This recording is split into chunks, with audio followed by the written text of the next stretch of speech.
the interests of justice on the one hand, with the demands for an efficient and well-disciplined military on the other hand.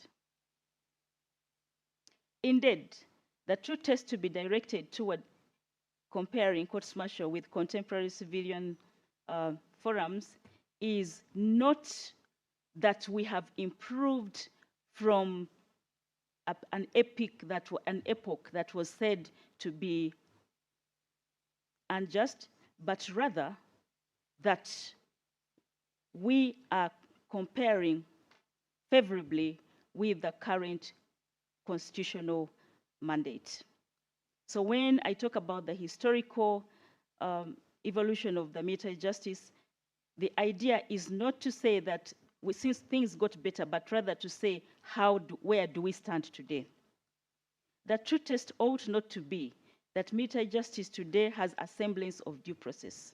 Rather, the test should be whether the military courts-martial as it currently is living up to and can be held against the standards that offer protections for individuals against prosecution, detention, without trial, and do not permit any limitation of enjoyment of rights and freedoms beyond what is acceptable or demonstrably justifiable in a free and democratic society.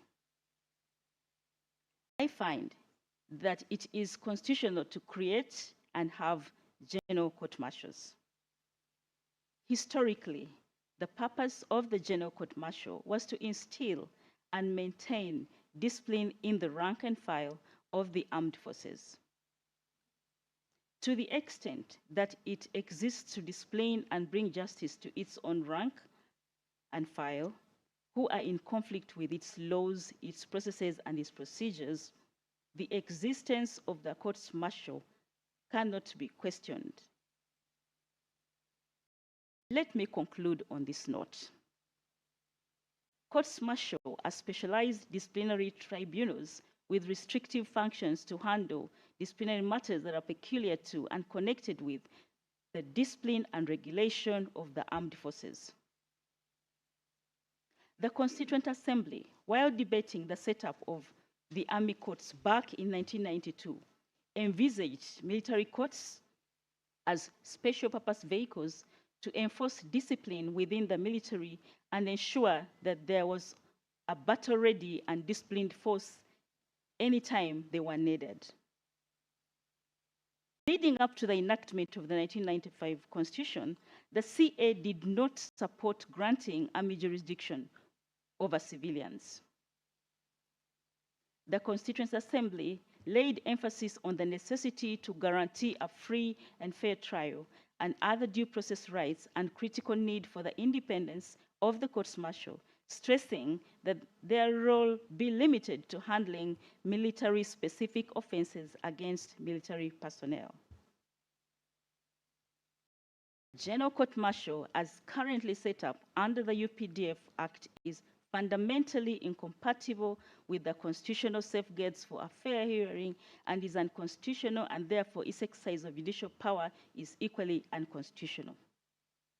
To re-echo the words in Curry, the court-martial system structure, including the convening authority's power to prefer charges and select court-martial members and report back to superiors, is fundamentally at odds with the due process and constitutional in the civilian justice system and even unjustified in the military justice system. Having found as above, I hereby make the following declarations.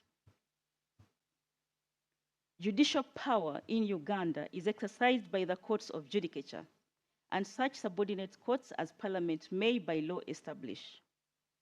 The court-martial system established under Section 197 of the UPDF Act is therefore one such subordinate court. I would declare that Section 197 of the UPDF Act, which establishes the General Court-Martial, is not in breach of the Constitution. However, it is an overreach when the UPDF Act creates an offense that targets persons not otherwise subject to military law making them criminally liable before the court martials for offenses of aiding and abetting. For creating such vulnerability, I would declare section 117, which it is now, and section 1171H, 1177 of the UPDA Act unconstitutional. I would set aside the decision of the Constitutional Court in this regard. I find sections 1, section 177, and sections 1171G of the UPDA Act in its current form unconstitutional for enabling the surreptitious prosecution of civilians in military courts. For clarity, the above sections provide that every person found in unlawful possession of arms, ammunition, equipment ordinarily being the monopoly of the defense forces or to other classified stores as prescribed is liable to be prosecuted before a court-martial. I uphold the decision of the Constitutional Court to the effect that the General Court-Martial is a constitutionally established court set up to handle cases of military discipline for UPDF members, but lacks jurisdiction to try civilians for offenses under the Penal Code or other enactments. I would declare that the arrest, detention, prosecution before the courts-martial of the cross-appellant stroke respondent and civilians of equivalence under section 1191G, read 1171G, is in breach of articles 21, 28, and 44 of the Constitution of the Republic of Uganda. For reasons above, I would make the following orders. In their current form, courts-martial are not in a position to deliver a free and fair trial as guaranteed under Article 28(1) and 44 of the Constitution of the Republic of Uganda. I would forthwith suspend all operations of courts-martial save for the hearing of disciplinary matters pertaining to serving officers. All convictions and sentences passed by courts-martial would be suspended. A pathway would be put in place to ensure that all citizens hitherto convicted and sentenced by the military courts-martial have their convictions and sentences subjected to judicial review before a civilian court of competent jurisdiction to determine whether the convict received a fair hearing and impartial prosecution.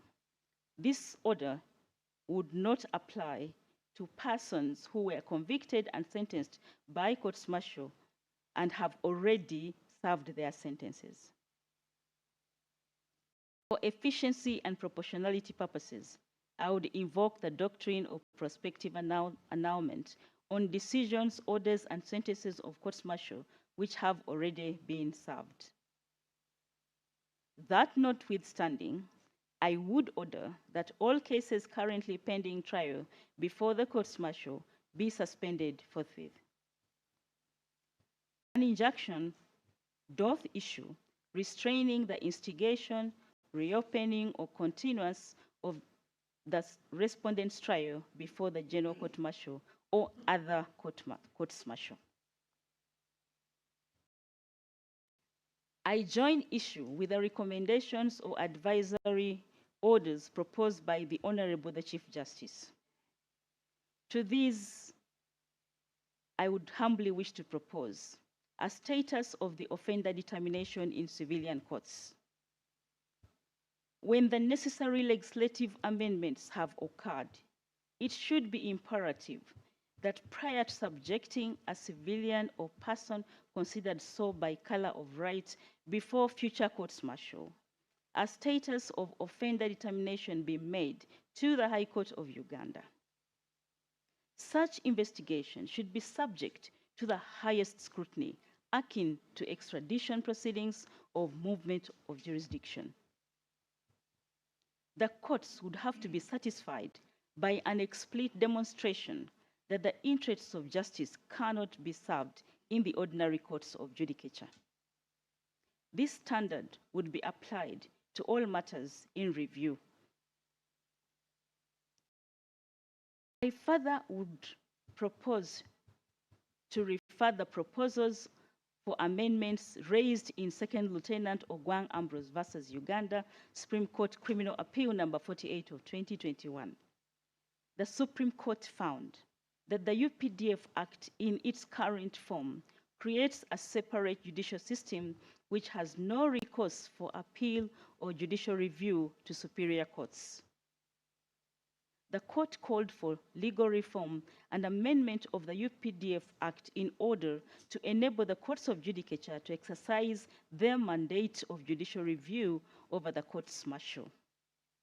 In this regard, an amendment of the Uganda People's Defense Forces is required to confer appellate jurisdiction to the apex courts for them to be able to lawfully entertain appeals from the courts martial. The other question Ogwang raises is a requirement to delimit what a service offense is during peacetime.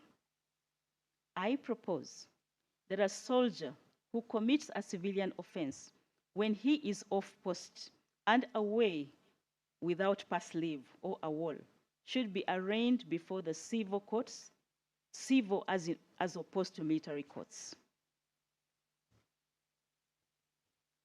The cross appeal succeeds. The main appeal succeeds in part. I make no order as to costs.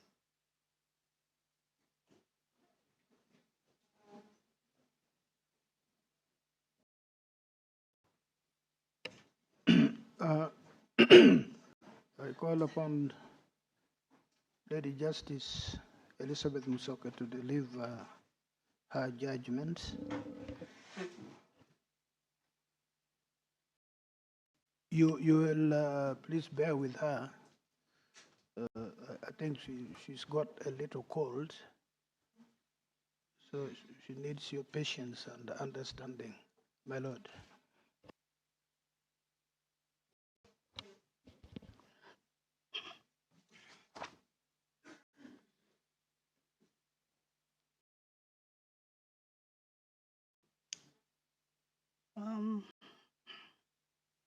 I hope you hear me. My voice is a bit coarse, but this is a summary of my judgment. The judgment will be provided as the leader of this panel. The head of the panel will advise.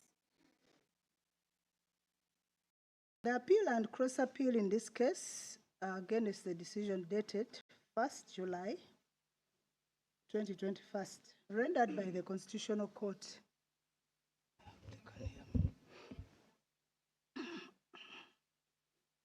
The quorum of Kakuru, Obura, Madrama, Musota, and Kasule acting judges of the Constitutional Court.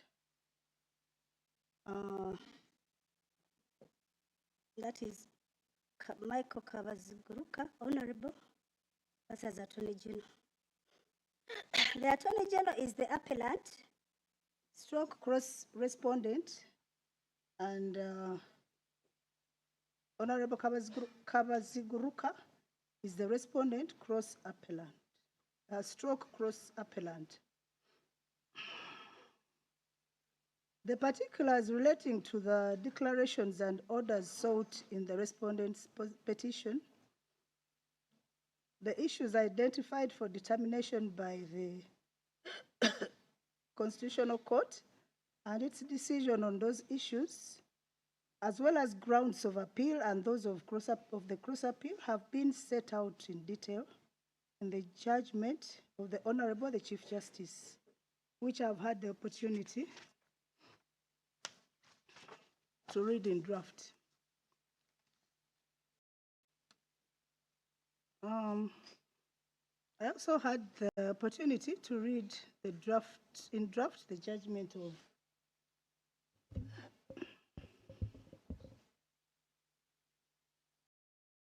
the judgment of Mogenyi, Justice of the Supreme Court. And in the interests of brevity, I'll straight away go into a discussion of the findings in my judgment. However, before giving my views, I should say that when the respondent filed his petition on 17th November 2016, he was challenging certain provisions of the UPDF Act of 2005. Under the 2023 revised edition of the laws, where the UPDF Act is now Cap 330, the numbering of many of the impugned provisions has changed, as indicated in the judgment of the Honorable, the Chief Justice. Nonetheless, in this judgment, I make reference to the numbering of the relevant provisions as set out in the respondent's petition and the judgment of the Constitutional Court. Although for future purposes, the numbering contained in the revised Act should apply.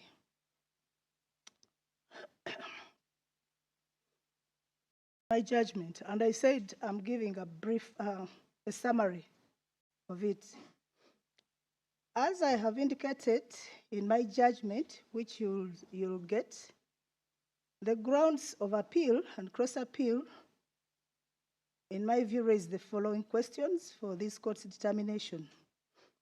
Whether the 1995 Constitution places limits on the jurisdiction that Parliament can confer on the General Court Martial and the other military courts, and if so, what is the scope of those limits?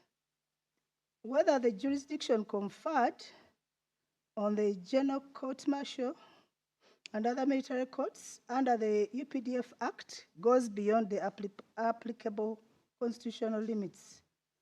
Whether the General Court Martial is a subordinate court within the meaning of Article 129(1)(d).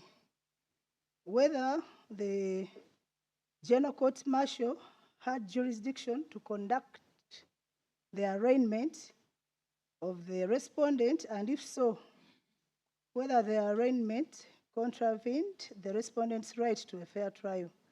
Whether the General Court Martial and other military courts lack the capacity to render a fair trial, which is a non-derogable right guaranteed under Articles 28(1) and 44C. And lastly, what are the appropriate remedies to grant in this case?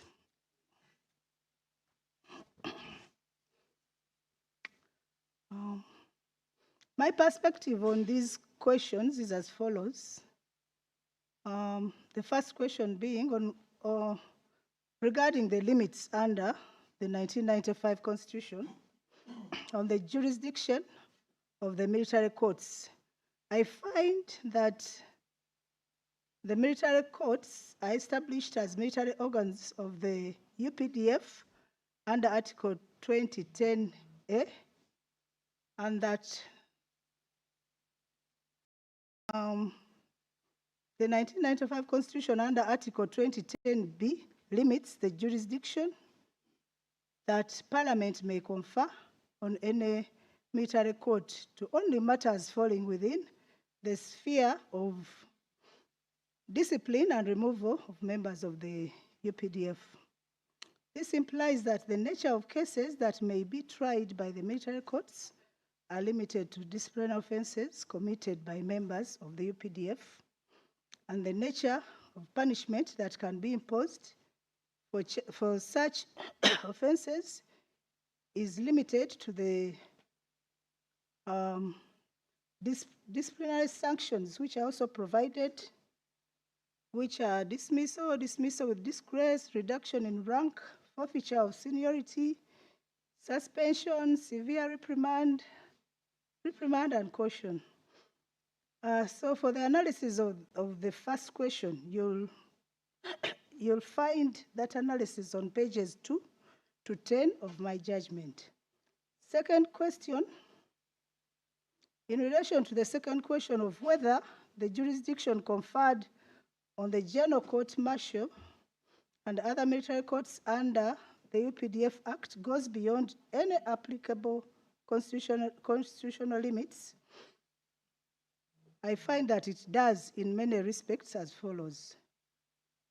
First, in respect of Section 2 and Section 119(1)(a) to F of the UPDF Act, which confer jurisdiction on the General Court Martial and other military courts to try members of the UPDF for offenses under Part 6 of the UPDF Act.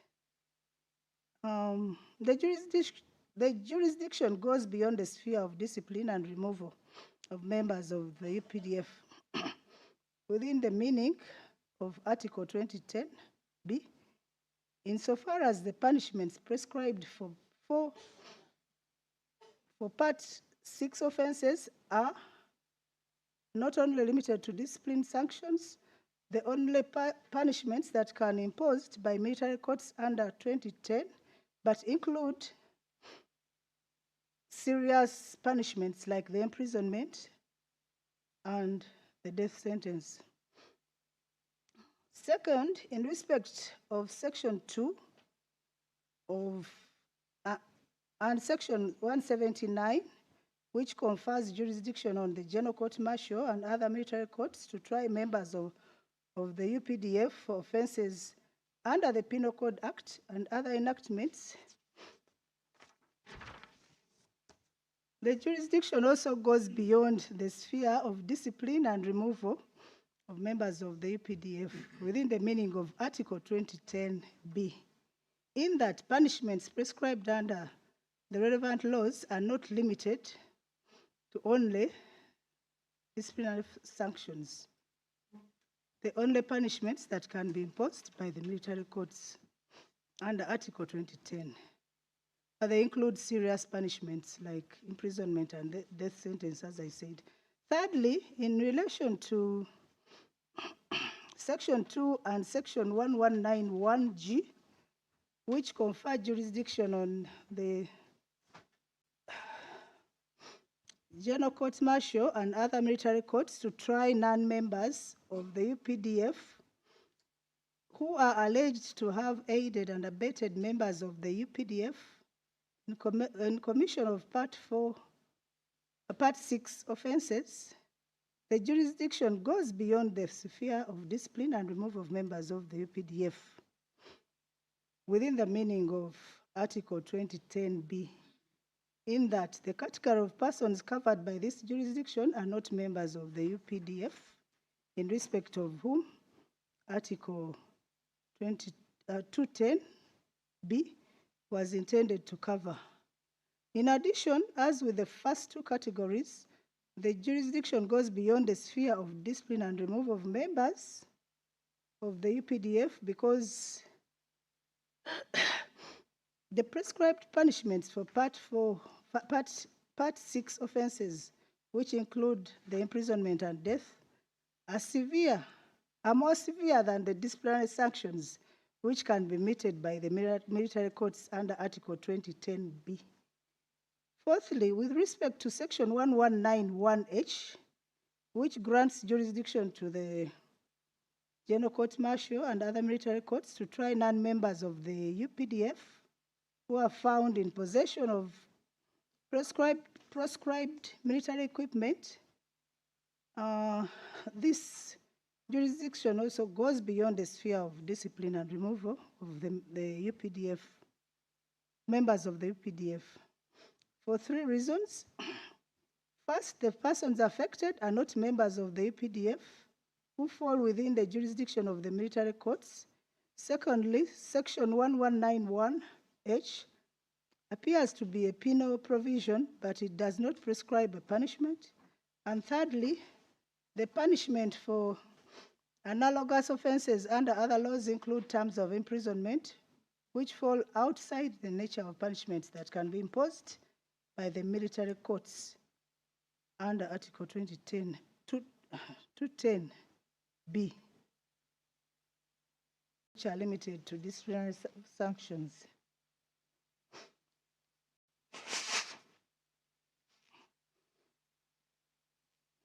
In light of these observations, I find that Section 2, Section 119, 1A to H, and Section 179 all grant jurisdiction to the General Court Martial and other military courts, which is inconsistent with Article 209A and 210B, and therefore, to the extent explained, unconstitutional and null and void.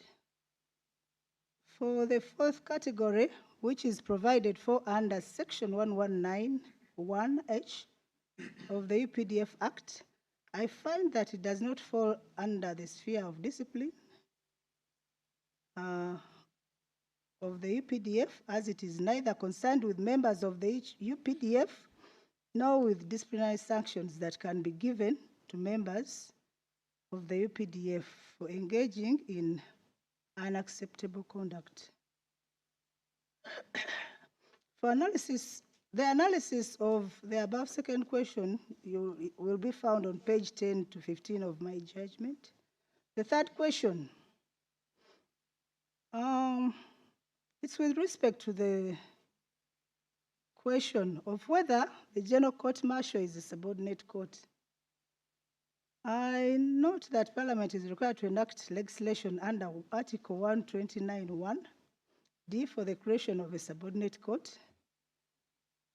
But for the General Court Martial, Parliament moved under Article 210B with an intention to create a disciplinary body for the UPDF, not a subordinate court. I also find that, in any case, going by the provisions of Article 210B, the framers intended that military courts could only be established as disciplinary organs of the UPDF and could not be vested with a general judicial function so as to leave room for their establishment as subordinate courts. In addition, I find that a court can only qualify to be called a subordinate court if it's subject to the supervision of a superior court through revision proceedings. I note that the General Court Martial is not subject to the supervision of any of the superior courts under Article 129(1), including the High Court, Court of Appeal, or Supreme Court. And I conclude that on this account alone, cannot be stated that the General Court, in my view, that the General Court Martial is a subordinate court. I also find that it's not a subordinate court because it lacks essential features found in other courts of judicature, such as competence of its officers as legal professionals and lack of independence and impartiality.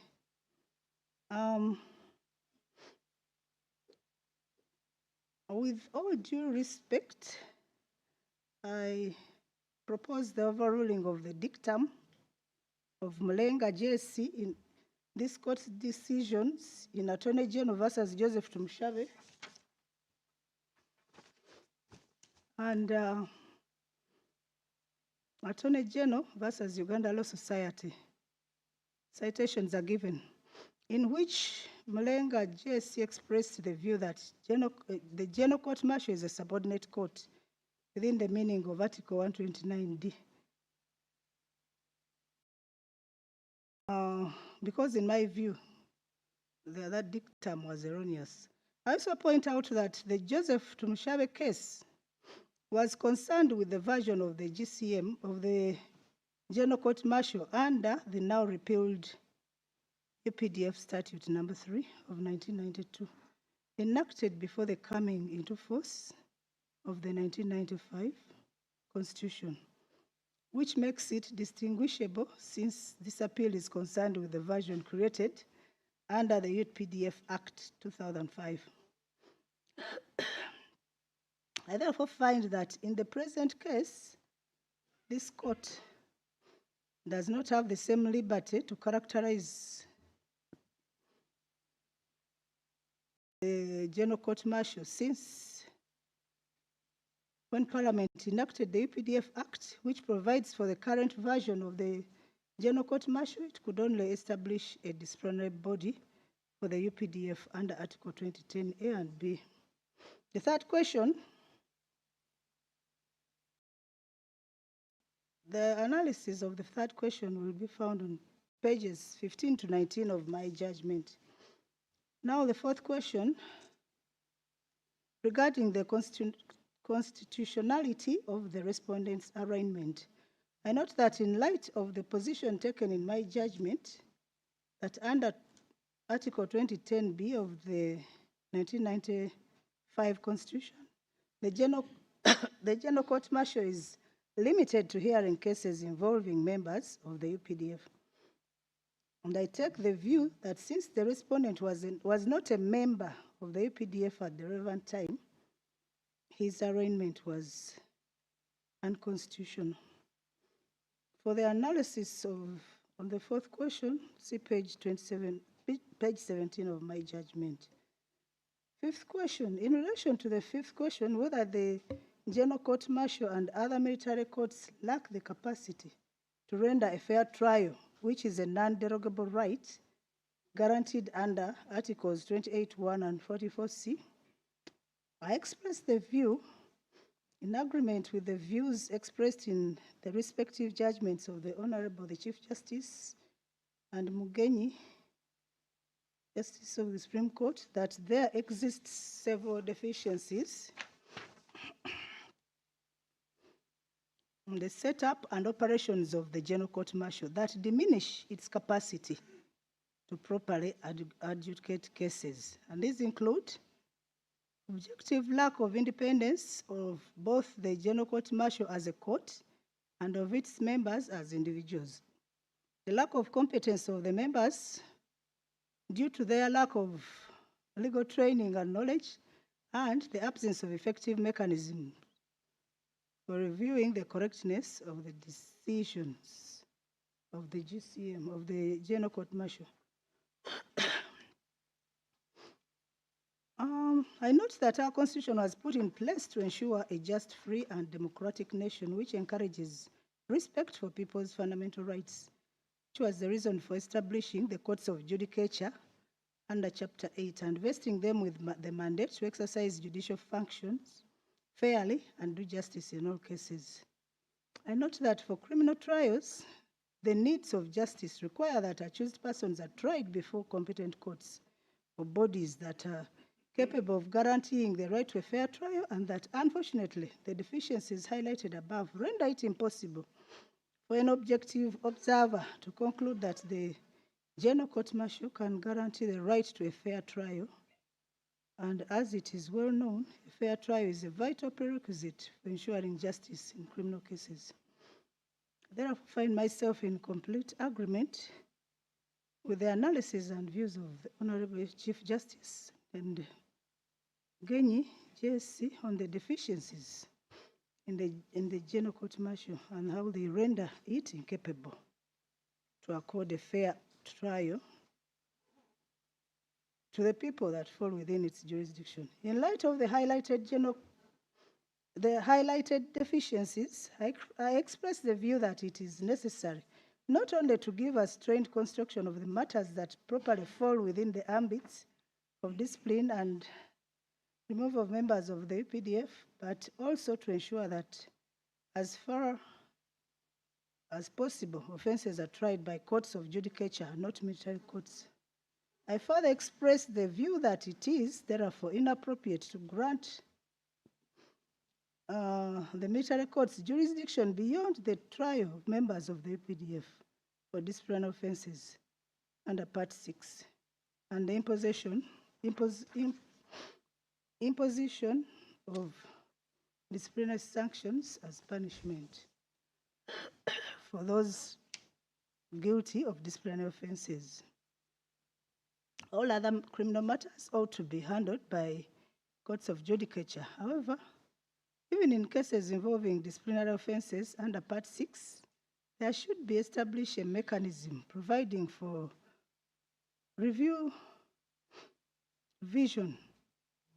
of the decisions of military courts by the courts of judicature to ensure that the ends of justice are met In my judgment, I exhort the learned Attorney General to take interest in the best practices set out in the respective judgments of the Honorable the Chief Justice and Mugenyi JSC, which represent the best reforms to improve the military court system. These are found on pages 19 to 20 of my judgment. In conclusion, and for the reasons given in my judgment, which you'll get, I would disallow all grounds of appeal and allow the sole ground of cross appeal. I would make I'll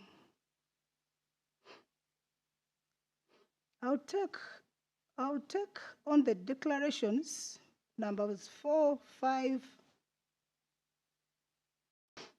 6, 7, and 9, and orders 1, 2, 3, 4, 5, and 7 contained in the judgment of the Honorable the Chief Justice, since they are consistent with the findings in my judgment. I would also commend the Honorable Chief Justice's advisory orders to the attention of the learned Attorney General. I would then make the following separate declarations arising from the findings in this judgment, in addition to the ones I have pointed out above contained in the judgment of the Honorable the Chief Justice. Number 1, General Court Martial is not a subordinate court within the meaning of Article 129(1)(d) of the 1995 Constitution. General Court Martial and other military courts are disciplinary organs of the UPDF established under Article 210, whose jurisdiction is limited by Article 210B to handling matters related to discipline and removal of members of UPDF, including former and assimilated members of the UPDF, as stipulated under Section 1191A to F of the Act.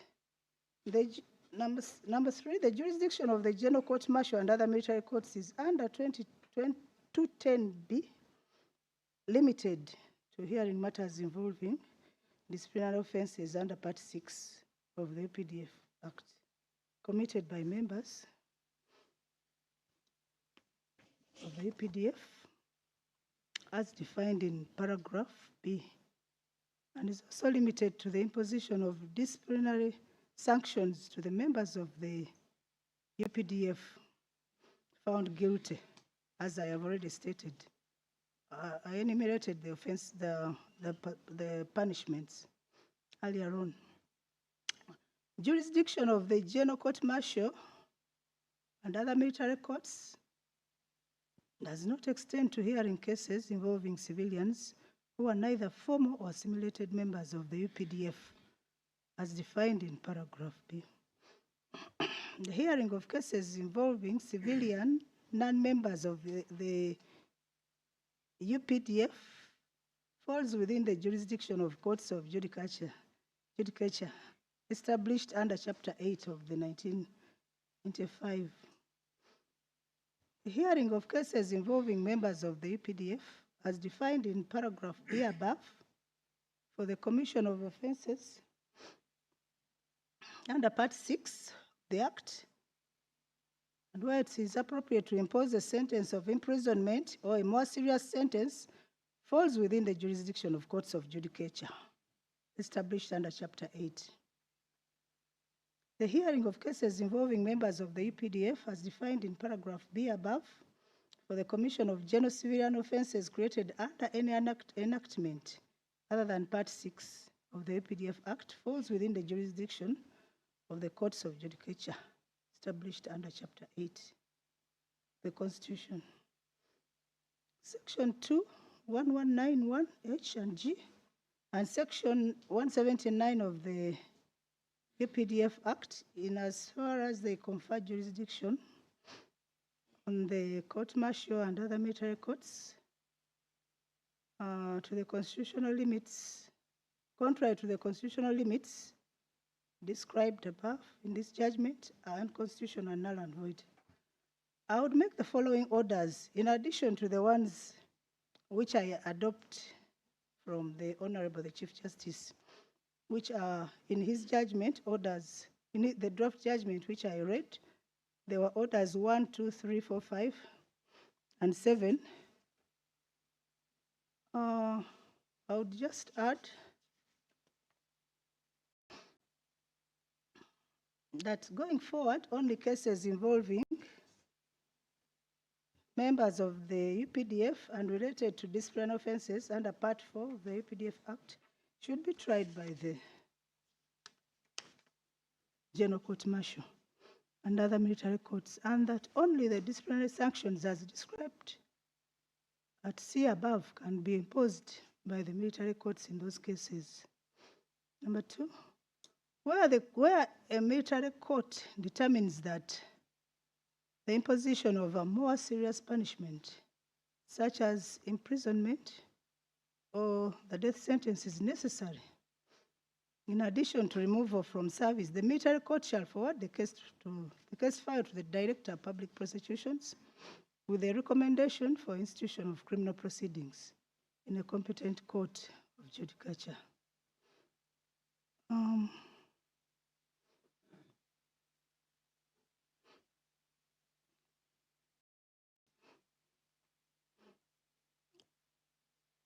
I'll adopt the order made by the Chief Justice on the respective effect or otherwise of this judgment. Otherwise, I would award costs of the appeal and the cross appeal in this court and the costs in the Constitutional Court to the respondent.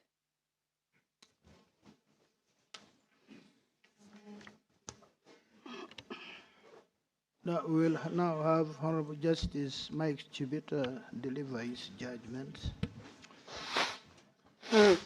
Thank you, Honorable Chief Justice, my lords, ladies and gentlemen. I've read the lead judgment of Winyidolo Chief Justice in draft.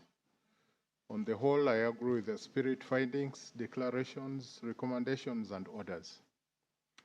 Before delving into the substance of the judgment, let me deal with one preliminary point of public interest.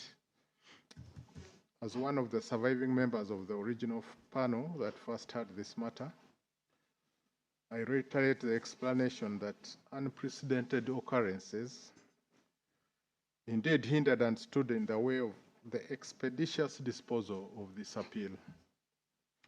The retirement of Honorable Justice Ezekiel Mhanguzi and the deaths of Honorable Justices Opio Aweri and Stella Rach Amoko, all of whom were members of the original panel, ensured that reconstitution of the panel was inevitable. It was not until Honorable Justices Catherine Bamugemereire and Monica Mugenyi, Justices of the Supreme Court, were appointed in 2024 that a full panel could finally be reconstituted. Suffice to say that any delay in dispensing justice is always regrettable, whatever the cause. The larger principles at play in this case are the age-old principles of the jurisprudence of criminal law. It is universally accepted in the common law system to which Uganda subscribes that the presumption of innocence is a bedrock of our criminal law. And this has been incorporated in the 1995 Constitution of the Republic of Uganda under Article 28(3)(a), which states that every person who is charged with a criminal offense shall be presumed to be innocent until proved guilty or until that person has pleaded guilty. In other words, everybody is presumed innocent until proven guilty by a competent court. What we are investigating in this case is whether the court-martial is a competent court to try civilians or anybody else brought before it for that matter. Other guarantees of justice and fairness in criminal proceedings are the right to a fair trial and the right to a fair hearing as stipulated under Article 28(1) of the said Constitution, which reads, in the determination of civil rights and obligations or any criminal charge, a person shall be entitled to a fair, speedy, and public hearing before an independent and impartial court or tribunal established by law, close quotation. So the question is, does the General Court Martial guarantee these fundamental freedoms? The answer, as far as civilians are concerned, has been found to be largely in the negative. In accordance with the doctrine of precedent and in view of an earlier holding by this court, the conclusion in Attorney General versus Joseph Tumushabe that the General Court Martial is indeed a subordinate court as contemplated under Article 129(1)(d) of the Constitution is still good law. Secondly, that Section 117(1)(g) of the UPDF Act does constitute exceptional circumstances under which the trial of civilians in military courts would be justified, and to that extent is not inconsistent with Articles 28(1) and 44(c) of the Constitution. However, I agree that Section 117(1)(h) of the Act is to be found void for vagueness and therefore inconsistent with Article 28(1) of the Constitution. On the issue of remedies regarding matters pending before the General Court Martial involving civilians, I would agree that they will be remitted to the civilian courts for consideration. And in regard to trial of members of the military, I agree with the recommendations given to the executive and parliament to work on the necessary amendments in order to bring the court martial in conformity with the Constitution. I'm persuaded by the doctrine of prospective annulment as opposed to retrospective annulment, as laid down in the case of Calista Andrew Mwatela and two others against the East African community, which was applied in the case of Bob Kasango against Attorney General. The same principle was held in the case of East African Law Society and four others against Attorney General of Kenya and three others. The court declined to invalidate amendments found to violate the treaty. Court, however, invoked prospective annulment and declared that involvement of the people in the treaty amendment process would have prospective application.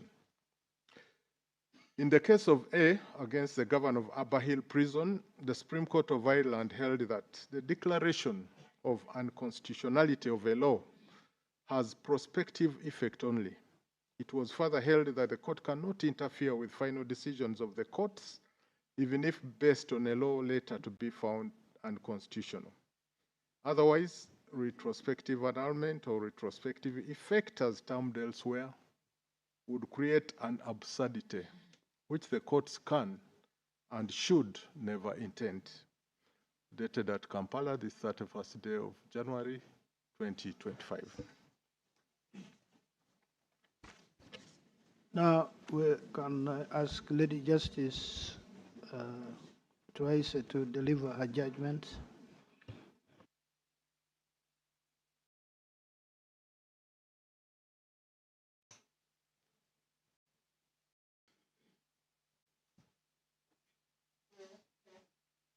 Thank you, my lord.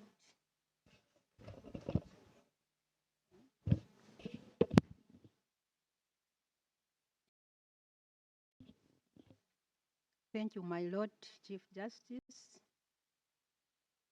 We'll proceed to read my judgment as follows. I have had the benefit of reading in draft the lead judgment by Alphonse C. Owindolo, Chief Justice. I agree with the analysis, decisions, conclusions, and orders that are proposed in his lead judgment.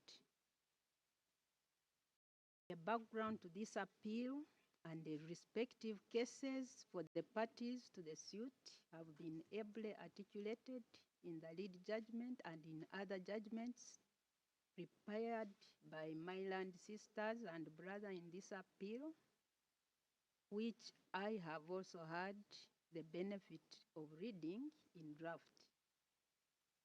It is therefore not necessary to reproduce the same. I will only add my opinion regarding the issue relating to the capacity of the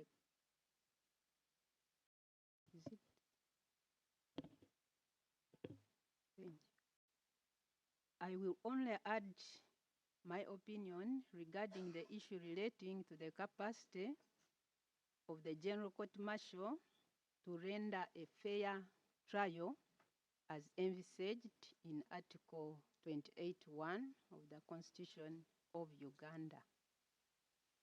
The jurisdiction and competence of the said court is challenged by the respondent in this appeal.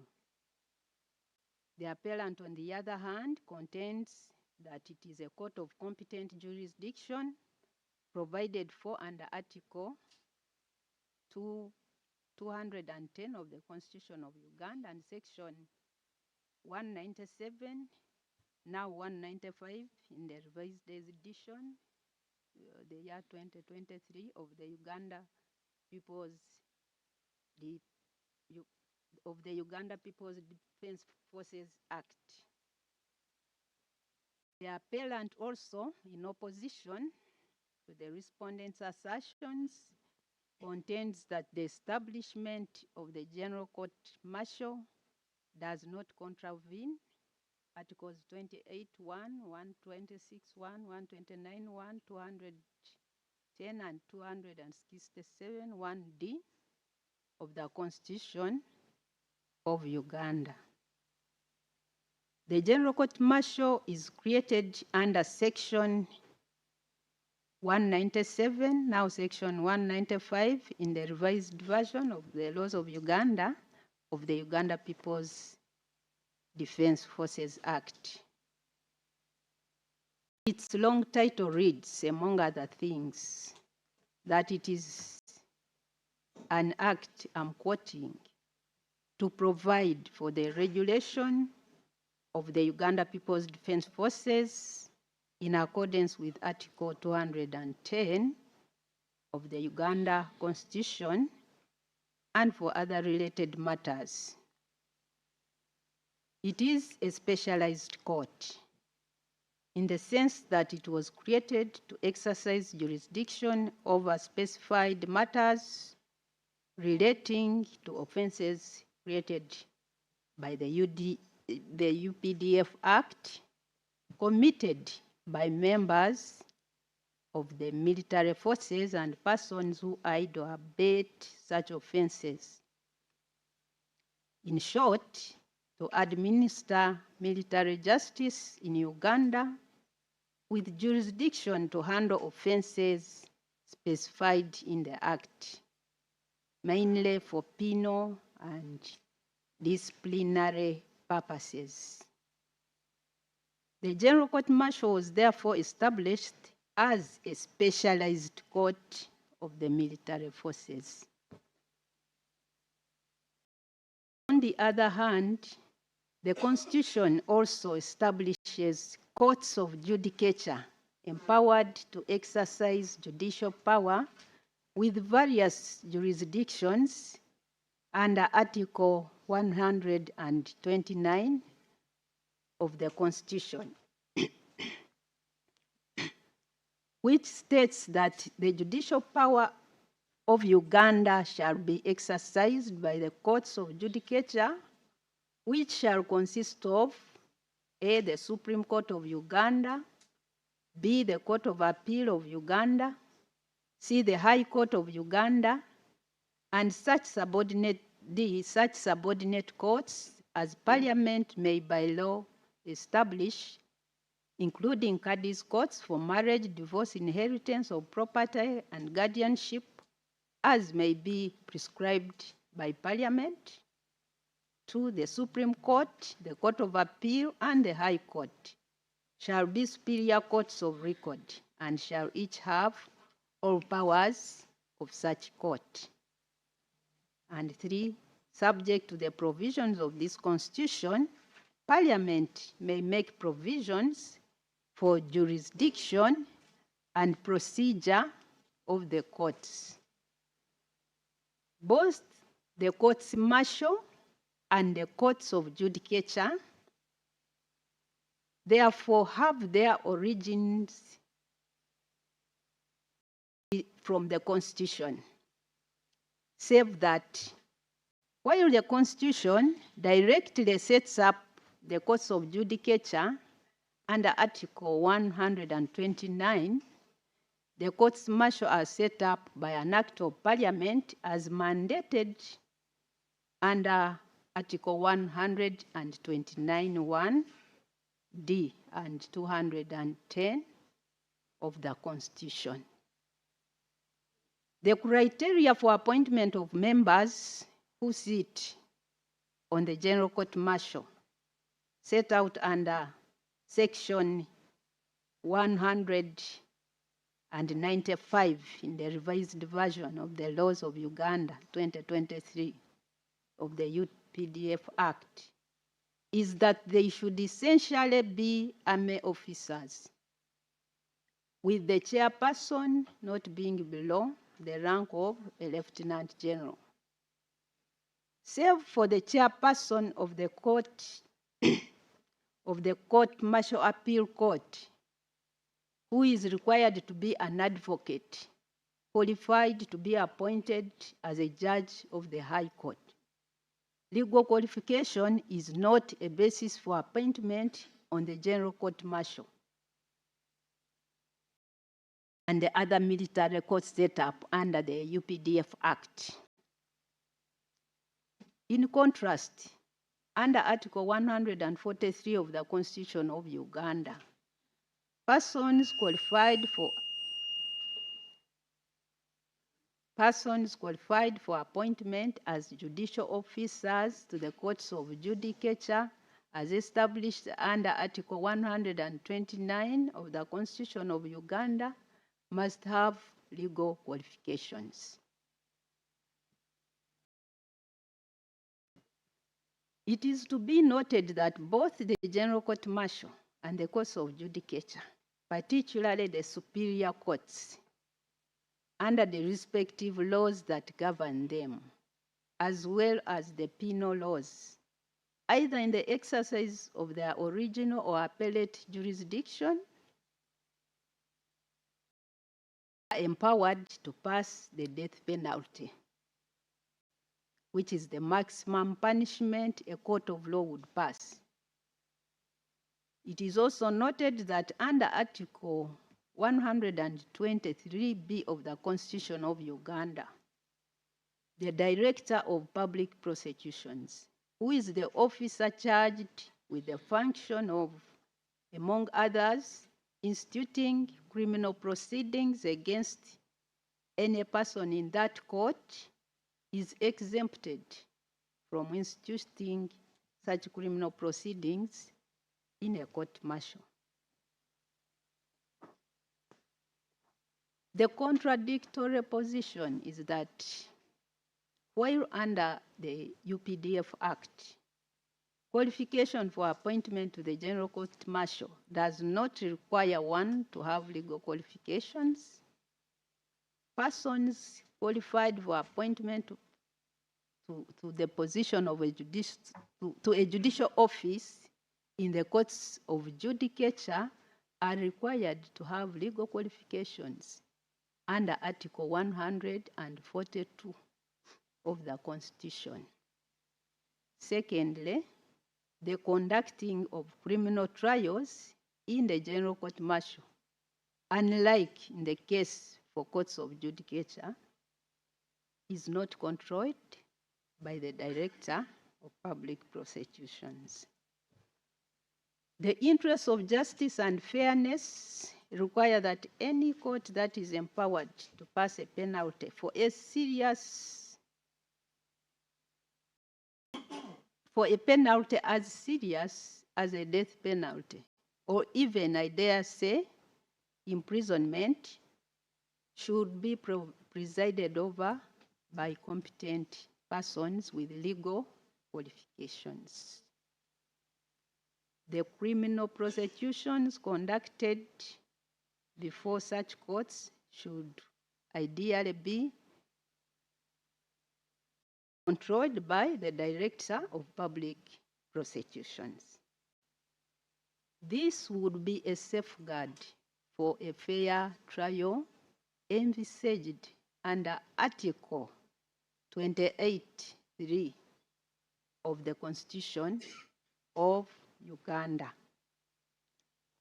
In addition to the International Covenant on Civil and Political Rights, to which Uganda is signatory, and all other international human rights instruments, binding or persuasive, which have been ably highlighted in the other judgments to this appeal.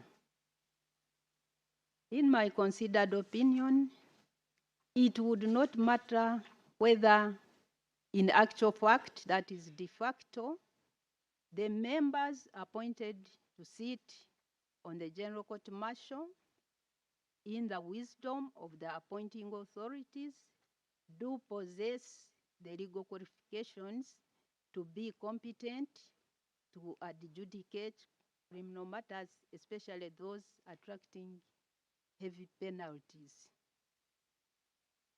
As long as the UPDF Act that creates the General Court Martial does not expressly include legal qualifications as a requirement for appointment to the General Court Martial, that is de jure, the competence and capacity of that court to handle criminal trials would still be questioned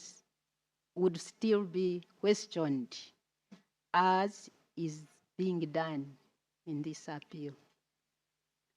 This is based on the cardinal principle in our legal system that justice must not only be done, it must be seen to be done.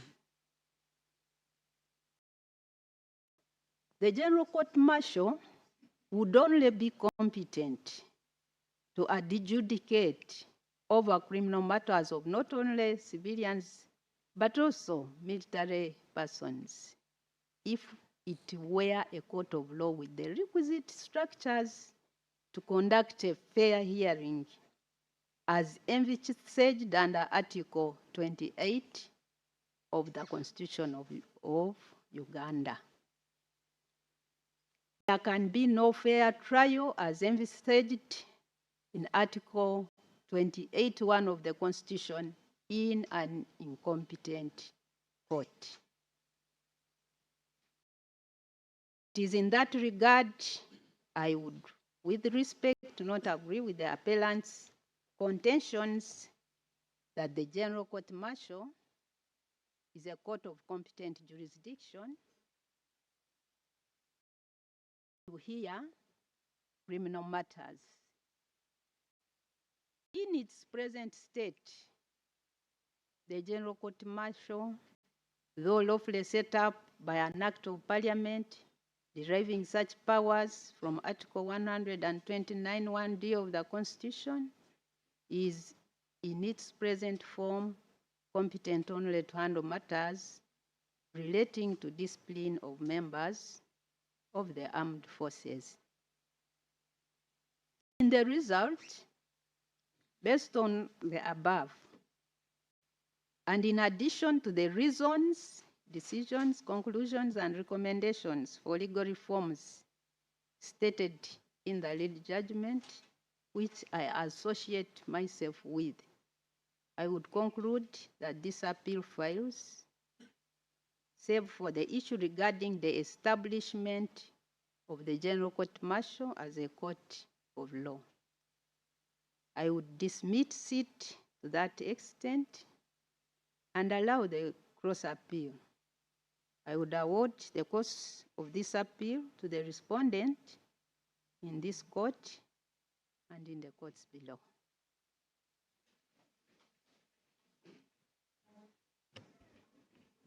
Thank you, my lord. I propose we take a 10 minutes health break.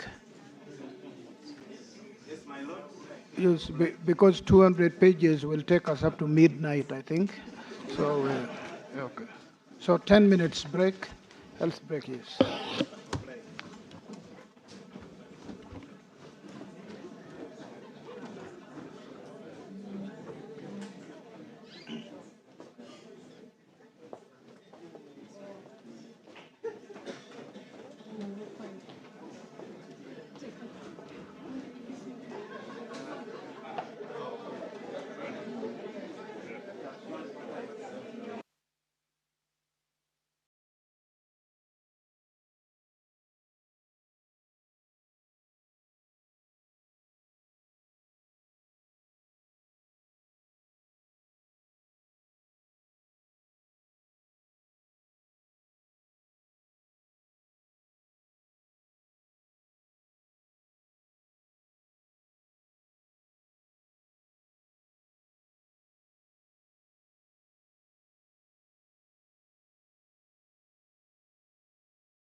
or any force engaging in war or warlike activities against the government of Uganda. He objected to his trial in the GCM, contending that it was not subject to military law as he had no military connection, and that the GCM was not a competent court under the Constitution to try any of the offenses with which he was charged. But the GCM overruled his objection. He filed a petition in the Constitutional Court challenging the provisions of the UPDF Act number 7 of 2005, which he singled out in the petition, and acts of the UPDF of arresting, detaining, and remanding him to prison in relation to the charges against him as being inconsistent with the Constitution. The proceedings in the GCM against the respondent were stayed by an order of the Constitutional Court. He prayed for a permanent injunction to restrain the appellant from continuing those proceedings. The Constitutional Court partly allowed the appeal in its majority decision, where it inter alia held that as a civilian, the respondent was not subject to military law and could only be lawfully tried by a military court if he were charged under Section 119, subsection 1, paragraph G of the UPDF Act as an accomplice to a principal who was subject to military law. And the principal was so named in the charge sheet. There being no principal named in the charge sheet, the court held that the charges brought against him were null and void and of no effect. The court also declared Section 119(1)(h) of the Act, which allowed military courts to try persons for offenses provided for under other laws outside the scope of the UPDF Act, unconstitutional. According to the court, Parliament never intended that the UPDF Act should be an act of general application, since it is a statute of special and limited application.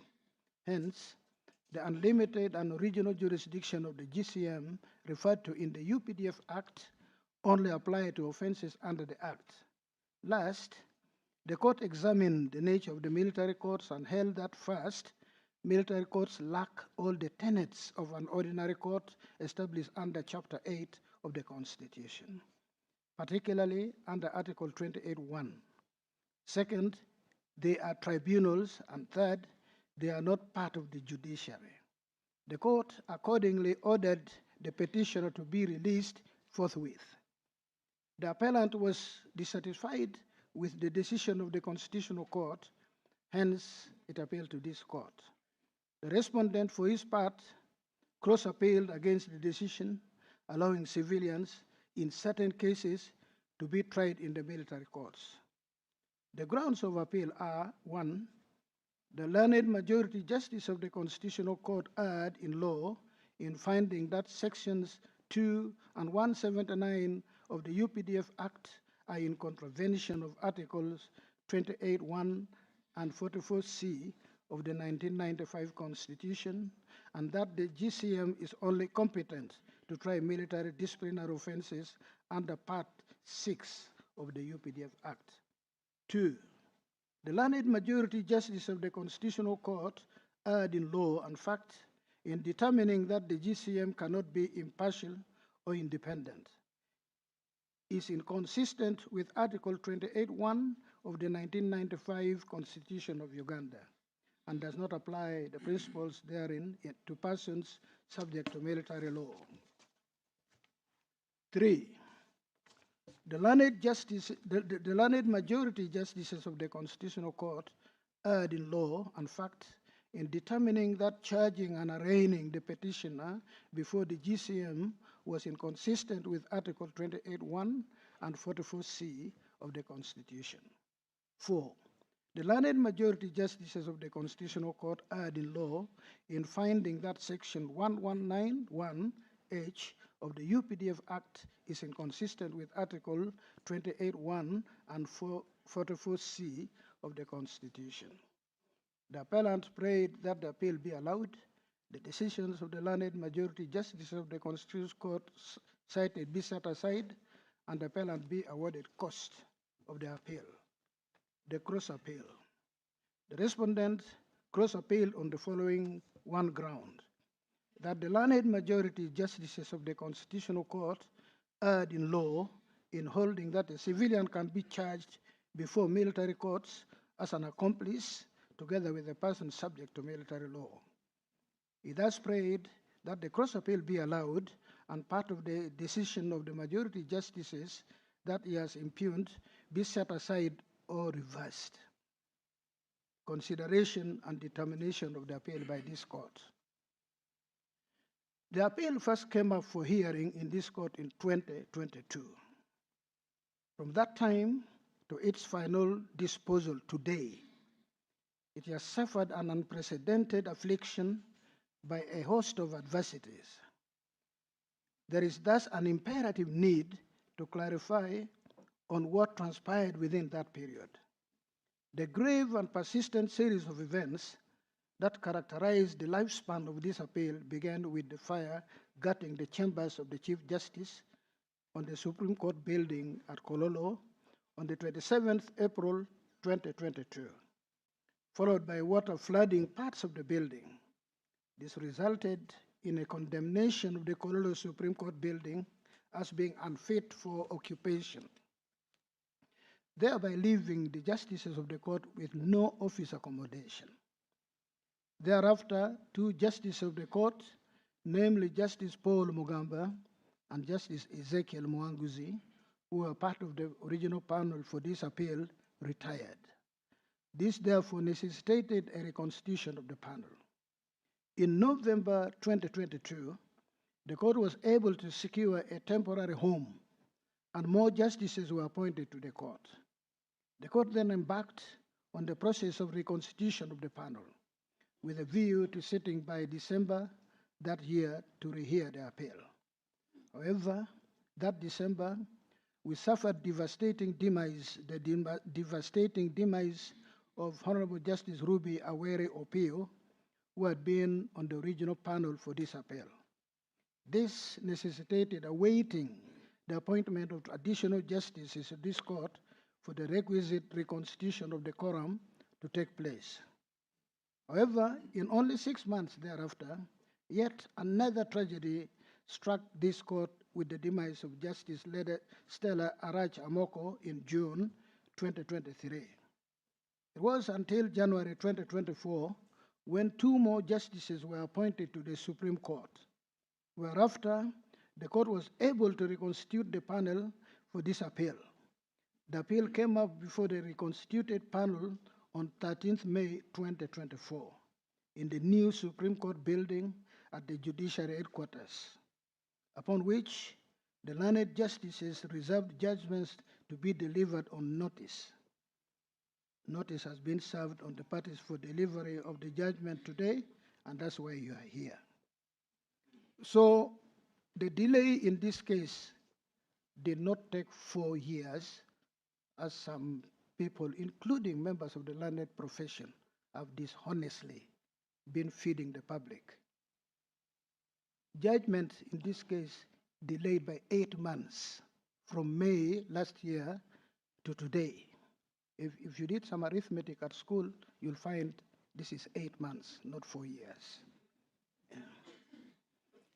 But let me say this also. This is a court of law, court of judicature. The court does not belong to the Chief Justice, does not belong to the justices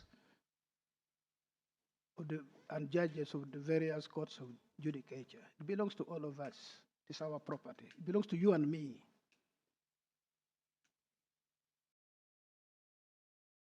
Bring politics, come to play their politics in this court. You're fighting yourself. You're piercing your own eyes with your fingers, with your nails. Because for as long as you live, we'll need this court. The court you're trying to delegitimize, the court you're throwing mud on, is the one you will run to. That's not to say courts, judicial officers should not be criticized. As a matter of fact, if people do not criticize, it means you're doing nothing, and they ignore you. criticism makes the best out of a person. But please,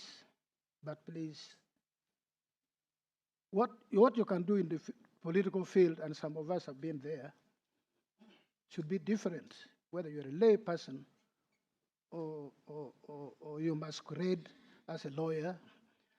Please, this is your home, and for many of you, this is your marketplace.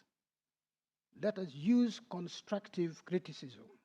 Let us engage with the Chief Justice, with the judicial officers, with the administration of the judiciary, so we have a better institution.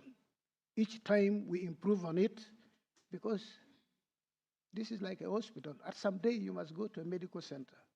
So you will come here, your relatives will come here, anyone who seeks justice will come here. So if your purpose is to destroy the judiciary as an institution, it's like democracy. Democracy until it is taken away from you. It's like the oxygen, the air we breathe. Many times we take air for granted until somebody closes your nose, then you know how important air which we take for granted is. So my appeal is, speaking for myself and then on behalf of the judicial officers, criticize me every day, walk to my chambers and say, Mr. Chief Justice, how can this be? Write to me, because it's not my property. It belongs to all of us. But this idea of thinking that you can gain fame, you want to be known, you learn how to write in social media, thinking you are attacking the Chief Justice, you are attacking yourself. And I ask all these people, please read A Man for All Seasons. You are cutting that forest which you'll need when the devil begins chasing you. So I thought I should say this and then read my judgment. But also let me add, let nobody go fearing that, oh, I have stepped on the foot of the Chief Justice, now he's going to bear ill will against me. No. We as judicial officers, we have taken the type of oath you have not taken. We've taken the oath never to fear.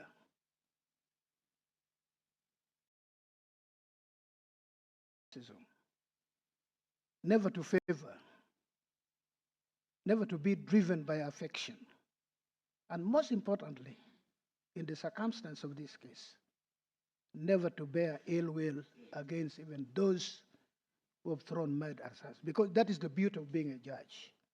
Meaning, if I can sum up that oath, we must be guided by our conscience. That's really what it is saying. So if you've stepped on my toe, don't fear me. Come to me tomorrow, come to my home. I bear no ill will, and none of the judicial officers bears any ill will. But I also hope that you will have the courage to say sorry. Some of the things that have come out of members of the learned profession, unthinkable. So learn to say sorry. Just you don't have to say it to me. But some of my judicial officers, please say sorry to them. Because they are doing this for you. The power comes to you, comes to us from you, because you're part of the people of Uganda. So having said that, let me now go into my consideration of the merit of this appeal. This court has been called upon to clarify the constitutionality of several aspects of the law concerning military trials. Even if the arguments gravitate around trials in the General Court Martial, the points raised radiate to the whole military court system.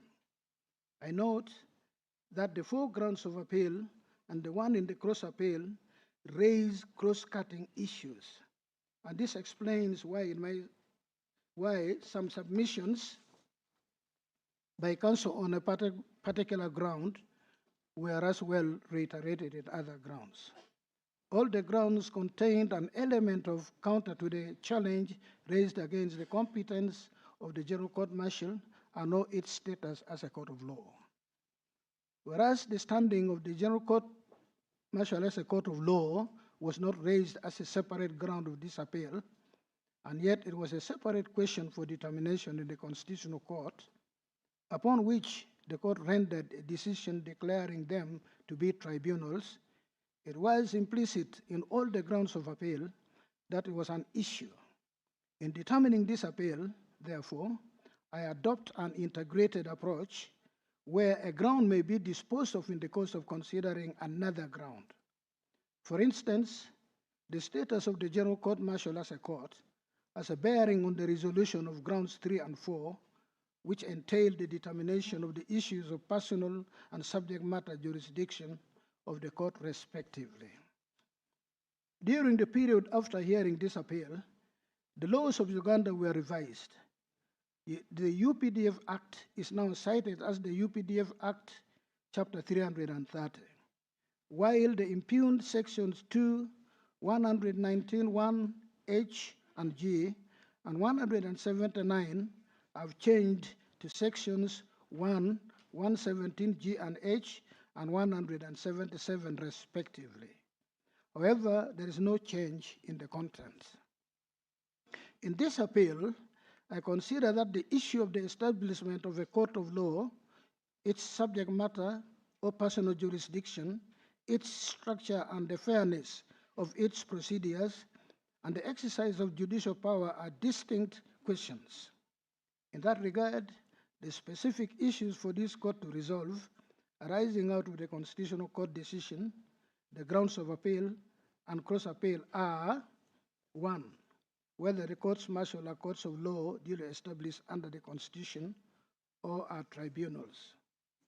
2, whether the courts martial can be or are independent and impartial within the meaning of Article 28(1) of the Constitution. 3, whether civilians can legally, that is without offending the Constitution, be liable to face trial in the courts martial for disciplinary offenses, hereinafter called military, disciplinary, or service offenses, stipulated in Part 6 of the UPDF Act. 4, whether civilians can constitutionally or legally be tried in the courts martial for civil offenses not comprised in Part 6 of the UPDF Act, but are instead provided for in other legislations. 5, whether it is constitutional for persons subject to military law to be tried in the courts martial for offenses outside the UPDF Act, hereinafter called civil offenses. 6, whether it is constitutional for civilians to be tried by the courts martial as principals for offenses under Section 1191H of the UPDF Act, yet these also exist as civilian offenses. This court is aware of the rules of constitutional interpretation and has set them out in detail. You'll find I've set them out in the main judgment. It is a detailed coverage. Counsel for both parties have, in support of their cases, cited several Ugandan authorities. These include 2nd Lieutenant Ogwang Ambrose against Attorney General, Sergeant Paul Kalemera against Attorney General, and others. Other relevant authorities that have also been delivered since the hearing of this appeal, and upon which counsel in this petition have had no opportunity to submit on, are retired Captain Amon Biarugaba and 169 others. The 2nd Lieutenant Ogwang Ambrose of Uganda, this is another decision for the lieutenant. It thus falls on this court to ensure certainty in the application of the law by clearly spelling out the principles that should guide on how to structure and how handle matters concerning discipline in the UPDF. This will ensure that the provisions of Article 209 of the Constitution are given effect to, without affecting other provisions of the Constitution. It will also ensure that the enforcement of the provisions of Chapter 4 of this Constitution. Ground 1 is the General Court Martial lawfully established as a court of law. Under Part 8, titled Military Courts, The UPDF Act provides for the Summary Trial Authority, STA, Unit Disciplinary Committees, UDC, and Courts Martial. From the outset, it is clear that the STA and UDC are not established as courts, but as tribunals. The Courts Martial, established at the Division Court Martial, established under Section 196, which is now 192, the General Courts Martial under Section 197, which is now 195, and the Court Martial Appeal Court, established under Section 199, which is now 197, and the Field Court Martial under Section 200, now 198. It is clear that the long title provides that the Act is passed under Article 210 and not 129(1)(d). However, I do not consider that failure to indicate Article 129 instead of 210, as was done in the long title of the UPDF Act alone, is enough to take away Parliament's power given to create a court under Article 129(1)(d). The General Court Martial is part of the courts of judicature referred to under Chapter 8, albeit with a special limited jurisdiction. The other argument for consideration is whether the creation of a court under Article 129(1)(d) requires an amendment of the Constitution and or a referendum. Under Article 259 of the Constitution, an amendment of the Constitution can only be done by an Act of Parliament whose sole purpose is the amendment of the Constitution, and pursuant to the requisite parliamentary procedure for such amendment. I have duly given consideration to the provisions cited, Article 129 that establishes the Court of Judicature, Article 128 that provides for the independence of the judiciary, and Articles 259 and 260 do not stipulate that the creation of a subordinate court per se requires an amendment of the Constitution. Article 129 merely lists the courts of record and provides that the creation of other subordinate courts shall be as established by laws made by Parliament. The UPDF Act is one of those laws, and Section 197(1), now 195(1) thereof, establishes the GCM. It is also evident that the Constitution contemplates the existence of courts martial. See, for instance, Article 2572A and Article 103B of the Constitution. It was contemplated that owing to the unique nature of military work, matters of military discipline should be handled by special courts, court martials in bracket, and military tribunals, UDCs and STAs. The issue whether the General Court Martial is a court was conclusively settled in Attorney General against Tumushabe and Attorney General against Uganda Law Society. It would, however, do well if Parliament clearly stipulates in the law enacted the status of a court created as the Magistrates Court Act does.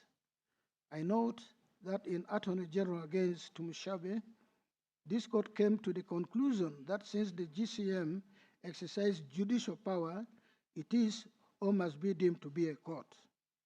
To the contrary, my finding is that the legality of the establishment of the General Court Martial, not based on its exercise of judicial power, but on the authority conferred on Parliament under Article 129(1)(d) of the Constitution. Exercise of judicial power and tribunals. Before I take leave of this issue, I would like to address myself to the aspect of the exercise of judicial power by courts and military tribunals, upon which the learned justices of appeal based their decision in retired Captain Amon Biarugaba. As a general rule, in a democratic society or dispensation, Every aspect of judicial power must be exercised by a competent authority established by law.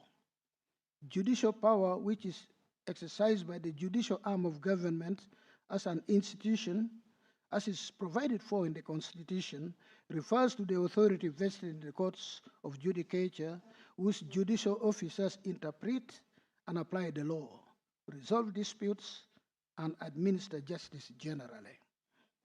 In a narrower sense, judicial power generally uniquely involves an exercise of power to interfere with the personal liberty of persons who appear before it. And this usually falls exclusively within the realm of ordinary courts of law, although there is no express bar to criminal exercise of jurisdiction by some tribunals. Tribunals usually exercise quasi-judicial power as opposed to judicial power of the courts.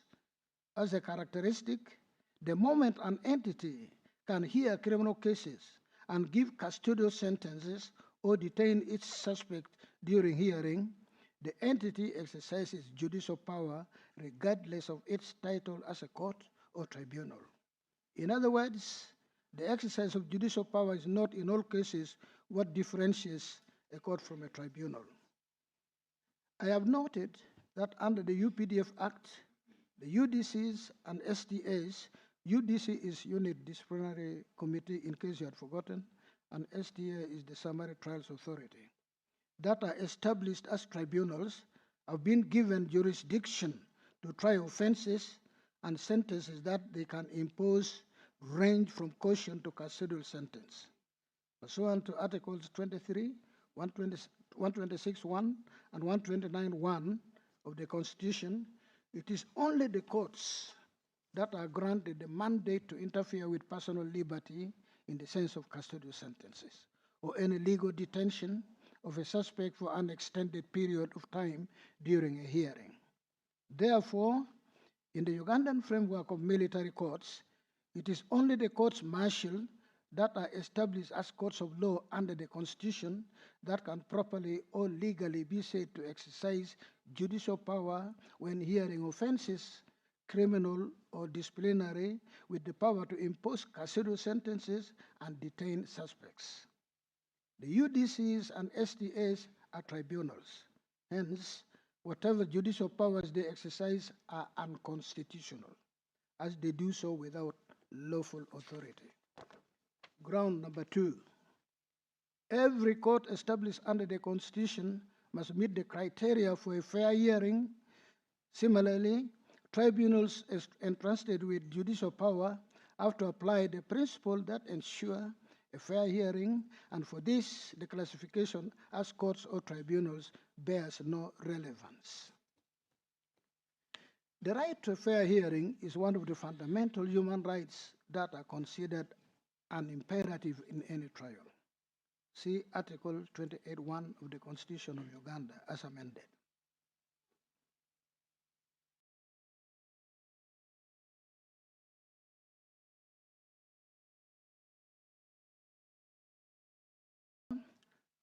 Article 10 of the UDHR, Article 14, Paragraph 1 of the ICCPR, Article 7 of the African Charter. The guarantees of the right to a fair trial applies to all courts and tribunals, including military and other specialized courts. The principle of equality.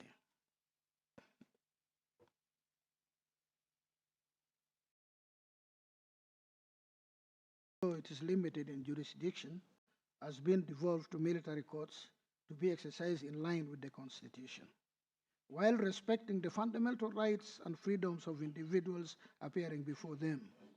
It goes without saying, therefore, that all persons, including military personnel or persons subject to military law, are entitled to the non-derogable right to a fair hearing.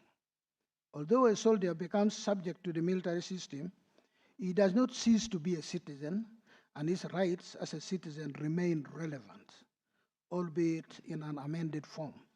But whatever legislation is applicable, it must still be interpreted in light of the supreme law. Can a military court be independent, fair, and impartial? A military court can be independent, fair, and impartial.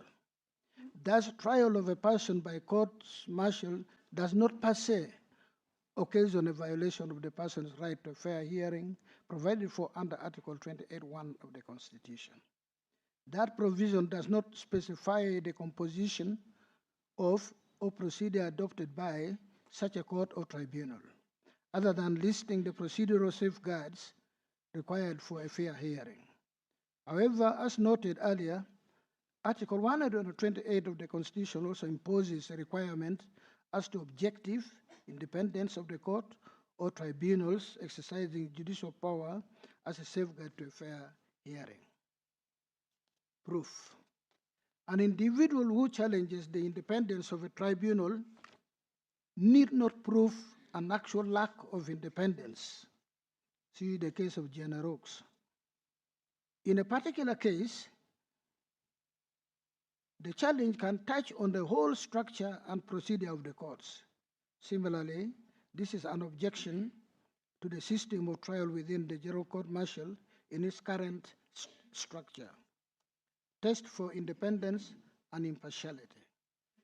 What may be considered to pass the test for independence and impartiality and thus ensure a fair hearing in military courts has been a subject of wide consideration and discourse.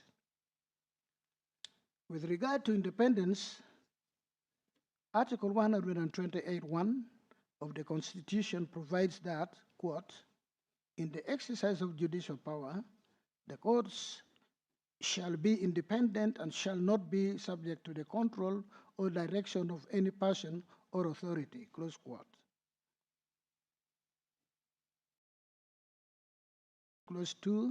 Clauses 2 to 8 are all provisions geared towards ensuring and maintaining this independence.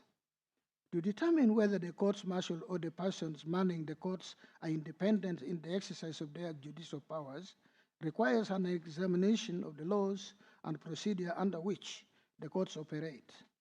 From this, one can then determine whether a reasonable person familiar with the Constitution, the laws setting up the military courts and their structure would perceive and be satisfied that these courts are independent. Counsel for the appellant emphasized that fairness in the General Court Martial is assured because the members of the General Court Martial take an oath to uphold the Constitution and administer justice. Indeed, it is the norm that judicial officers take an oath to render justice, and this places the duty on the respective judicial officers to exercise the judicial power with independence of mind and impartiality. However, this subjective undertaking of exercise of duty is only truly guaranteed when it operates alongside the objective safeguards that can satisfy a reasonable person that the appearance of partiality is eradicated, and the judicial officer is acting with an independent mind and is insulated from extraneous factors such as an undue influence. Impartiality is determined by the absence of bias, objective or perceived. In this regard, objective impartiality is akin to independence.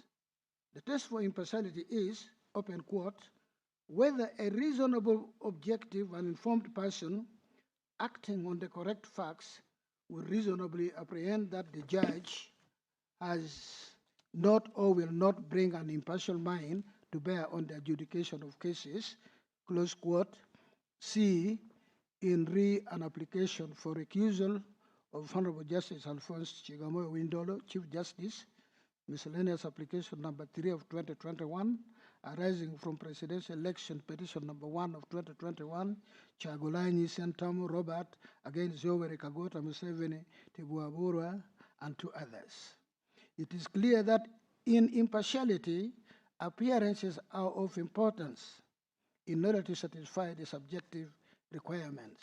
See also the case of R against Spear and Findlay against UK.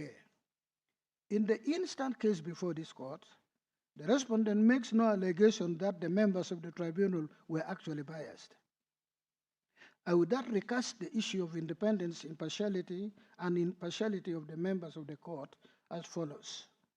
Whether a fair-minded an informed observer would conclude that the safeguards for a fair hearing in the court-martial were adequate to guarantee the independence and impartiality of members of the court-martial. What is manifest from an examination of our laws is that, with regard to courts-martial, one, with the exception of the CMAC, Court-Martial Appeal Court, there is no legal requirement for a person qualified in law to form part of the quorum.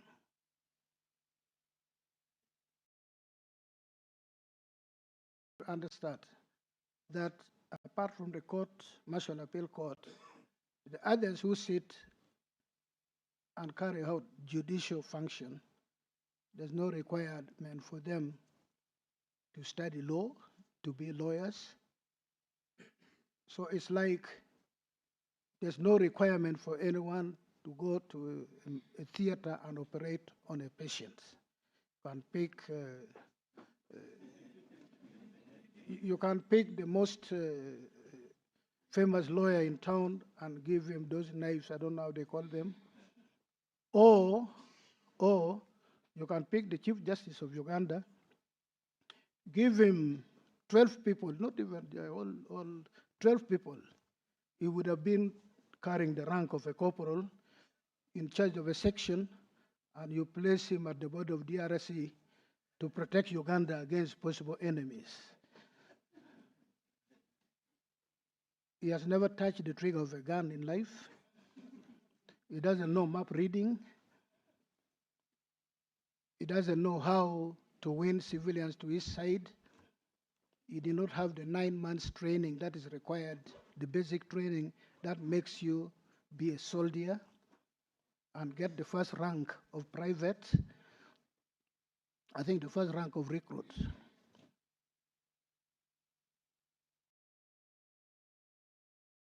You ask any professor from Makerere University, we are giving you a Boeing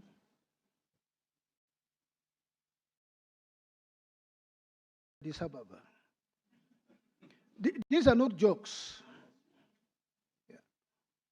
The importance of professional training to be able to do something. Order in the court. The importance of professional training to be able.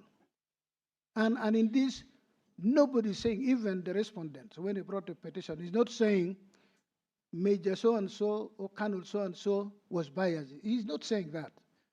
Or that he's just saying, look, these people do not have the training to be judicial officers.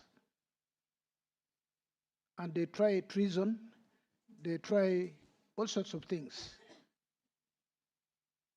But when the LC Courts Act, the law that placed the LC Courts, because they knew that the LCs were not trained in the law, they were not given jurisdiction over to criminal matters. Not even theft of chicken, by the way. They were not given jurisdiction. So the first one is legal training. 2, the judge advocate's role is entirely advisory, as he or she does not form part of the court that deliberates on the verdict and sentence.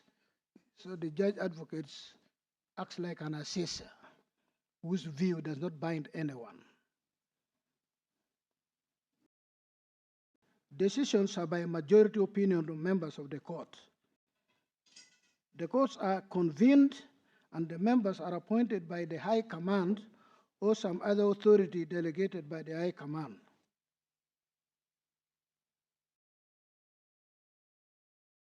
Independent institution.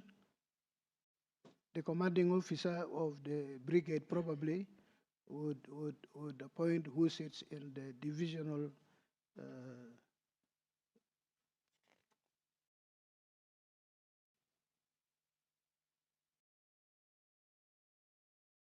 men with no differentiation as to whether they are active, about to retire, or have retired. Junior members and a political commissar form part of the quorum. You are a major and a private can sit in the body that tries you. No right of appeal is created to the ordinary courts under the Act. The appeal ends with the Court-Martial Appeal Court. The unit disciplinary committees and the summary trials authorities exercise judicial power under the law as they have jurisdiction to pass custodial sentences and thus infringing on the liberty guaranteed under Article 23 of the Constitution.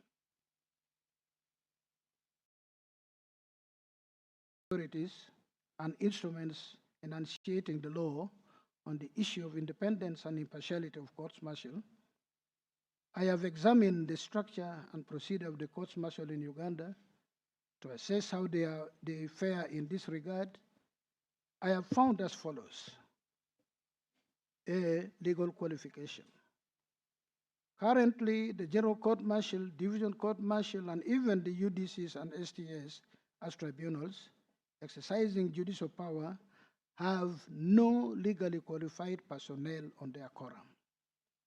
Yet their jurisdiction is not limited only to disciplinary breaches, but extends to crimes or offenses that are also triable by the civil courts. This includes serious offenses that attract custodial sentence of over 6 months and the death penalty as well.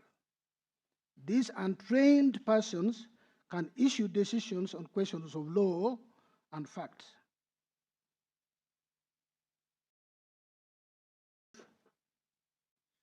You take me to the theater in Morago, I will not know the difference between a kidney and the liver. Yes, that's the truth of the matter. And I'm fairly educated, as you know.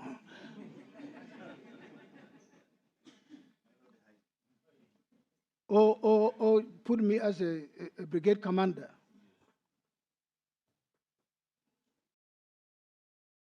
Area knowing that there is no security.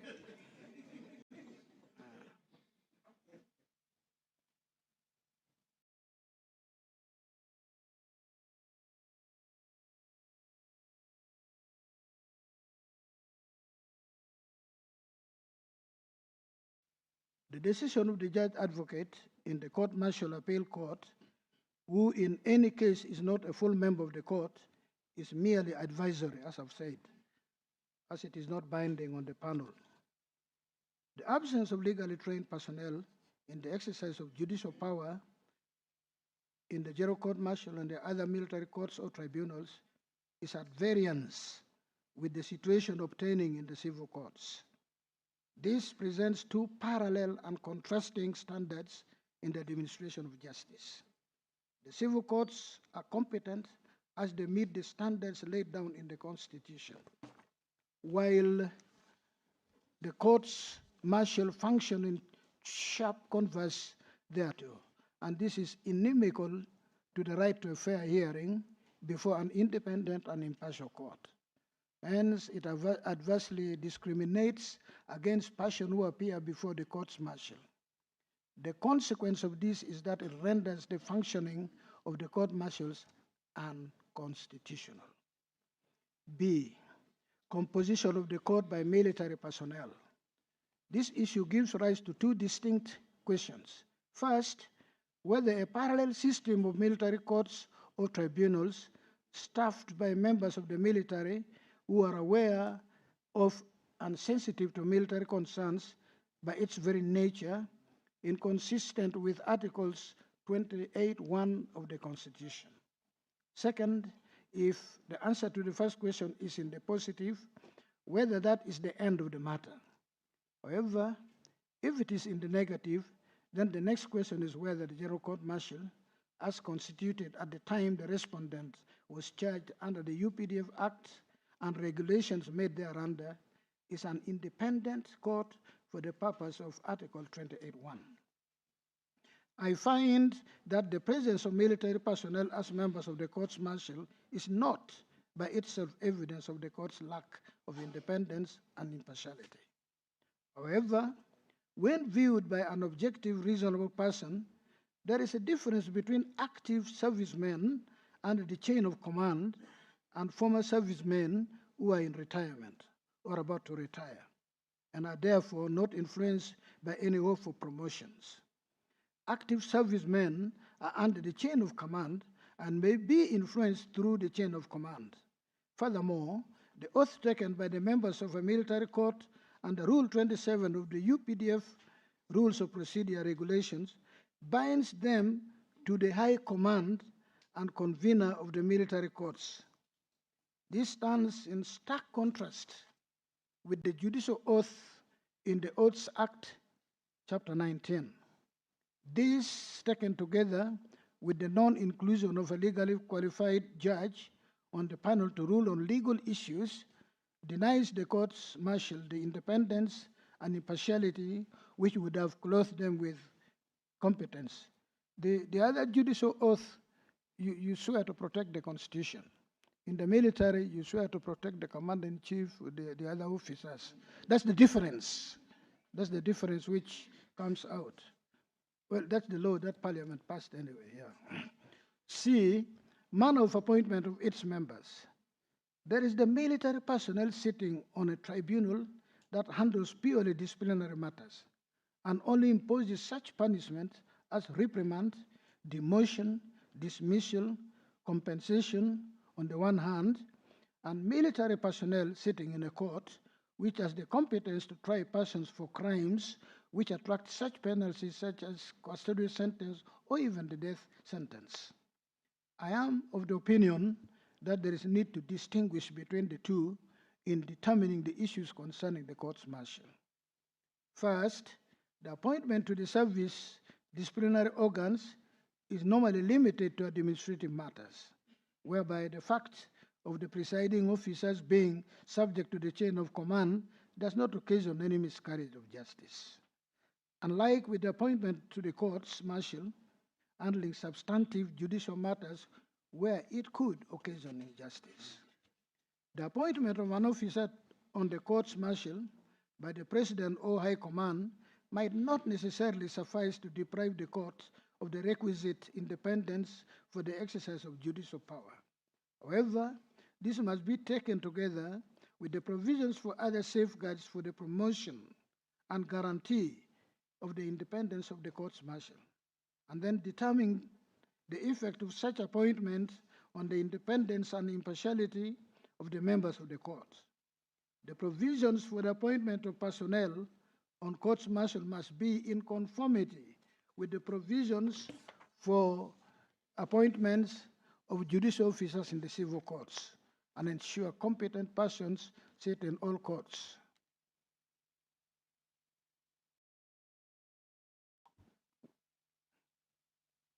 D, term of office, that is security of tenure.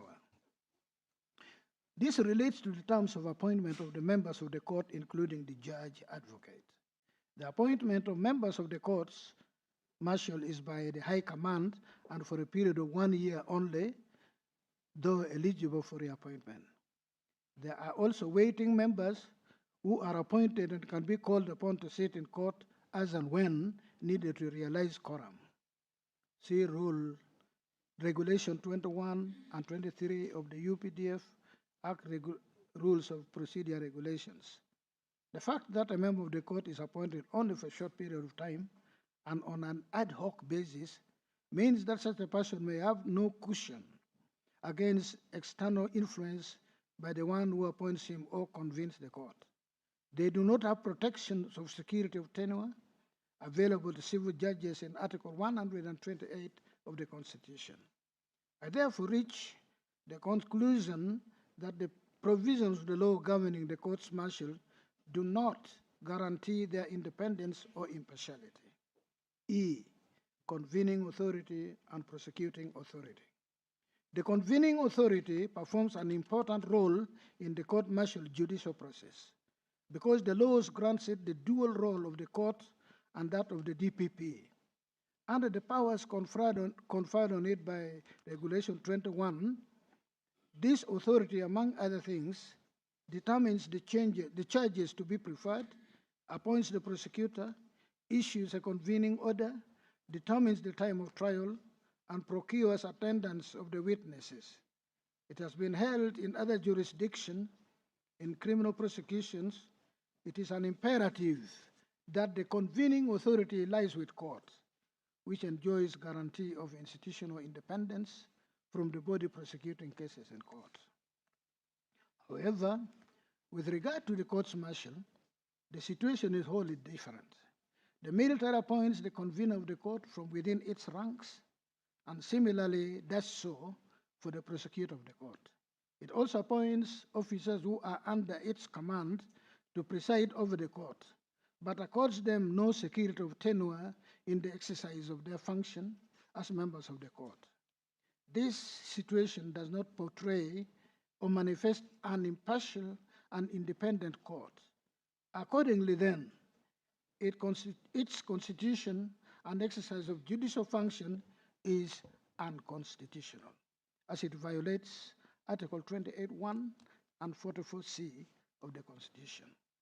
F, existence of other guarantees against outside pressures, also known as objective impartiality. Most of the determinants of independence and impartiality of courts have been institutional. The other aspect of fair hearing is the legal procedure available to a suspect who appears before the GCM. Procedures of fair trial are to be observed by all courts and tribunals that are integral parts of the judicial system. No adherence to a fair hearing has a double-edged effect. The obvious one is the denial of an accused person the right of due process. The other may have an adverse effect on this, as some accused person may also escape punishment under the guise that they were not given fair hearing. Out of the minimum guarantees for fair hearing under Article 28, I only consider two. I find that the courts martial do not guarantee the right, adequate time, and facilities for the preparation of a defense and to be tried without undue delay. And they also foreclose the right of appeal to ordinary courts. With regard to the right of appeal, there is international consensus that military laws and other legislation should never foreclose the right of appeal from decisions of military courts. A general foreclosure of the right of appeal to ordinary courts, inclusive of convictions for non-capital offenses, is by any legal standard unacceptable and is in our jurisdiction clearly unconstitutional. It has recently been held by the Court of Appeal that the right of appeal to the ordinary courts from military courts is unavailable since the UPDF Act does not provide for it. See Muamuzazepa case. The interpretation that highest appellate court does not refer to the Supreme Court limits the rights of military personnel as compared to civilians in capital cases, in a way that is not justified under Article 43 of the Constitution.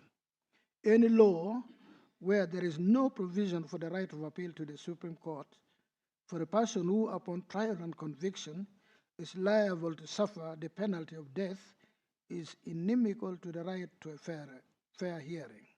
Hence, it contravenes Articles 22(1), 21, 28, and 44(c) of the Constitution. Having regard to what I have discussed above on this issue, in the light of the rights to a fair trial enshrined in our Constitution, I am therefore in full concurrence with the Constitutional Court in this regard, and accordingly, ground 2 of the appeal fails. Ground 3 and the cross appeal. I have already found that the provisions for the military courts do not have the requisite safeguards that would ensure fairness and impartiality in the exercise of their judicial function. I should point out that even if they pass the test for fairness and impartiality, it will still be incumbent on this court to determine whether or not it is constitutional to try civilians in the general court martial or other military courts or tribunals. The impugned provisions of the UPDF Act provide that only persons subject to military law can be subjected to trial in a court martial for a service offense. A service offense is defined in Section 2 of the Act thus, open quote, service offense means an offense under this Act or any other act for the time being in force committed by a person while subject to military law, Persons subject to military law are listed under the impugned section 1191 G and H, which is now 1171 G and H of the UPDF Act as follows. G. Every person not otherwise subject to military law who aids or abets the commission of a service offense. H. Every person found in unlawful possession of 1. Arms, ammunition, or equipment, ordinarily being the monopoly of the defense forces, or 2. Other classified stores as prescribed. Both paragraphs G and H of section 119, now 1171 of the Act are wide enough to encompass civilians within its purview, read together with sections 2, now 1, and 179, now 177 of the Act. A key ingredient for the sustenance of the charge against a suspect as an accomplice is the naming in the charge sheet of a principal alleged to have committed the offense, which the person charged together with the principal allegedly aided or abetted. This is clearly what the ordinary meaning of the words used in the provision mean. I would accordingly agree with the majority decision of the Constitutional Court that in failing to name in the charge sheet the principal to whom the respondent was allegedly an accomplice, rendered is being charged before the court-martial under the provision of the then section 1191H of the UPDF Act unlawful for being defective. However, should it be determined that the military court has no jurisdiction to determine matters involving civilians at all, this finding will be of no effect. The purpose and effect test in principle of constitutional interpretation is vital in determining the constitutionality of legislation. The purpose of the military courts provided for under the Constitution and the UPDF Act is to promote and ensure discipline in the military. Courts martial or tribunals are specialized courts meant to serve the function provided for in Article 209 of the Constitution, for which they require the highest form of discipline. The current effect of trial of civilians in the military courts for criminal offenses is that they will not partake in the rights enjoyed by their civilian counterparts who appear in the civilian courts for the same offenses. This includes the right to a fair hearing discussing the resolution of ground 2 under Article 28(1) and as provided for in the international covenants discussed above. Worse still, such persons can face trial for offenses whose trial are within the purview of the ordinary courts, with the military courts having right to impose the death penalty, and yet the law as it stands does not avail the convict the right to appear to the Supreme Court. This limitation on their rights to appear before a civilian court is not justifiable under Article 43 of this Constitution. Militarily limited to cases where the state party to the covenant can demonstrate that recourse to such courts is necessary and justified by objective and serious reasons in concreto. I'll explain what in concreto is. That is, to try civilians in a military court, the state must really demonstrate and prove to the satisfaction of court that it is inevitable, it cannot be done otherwise.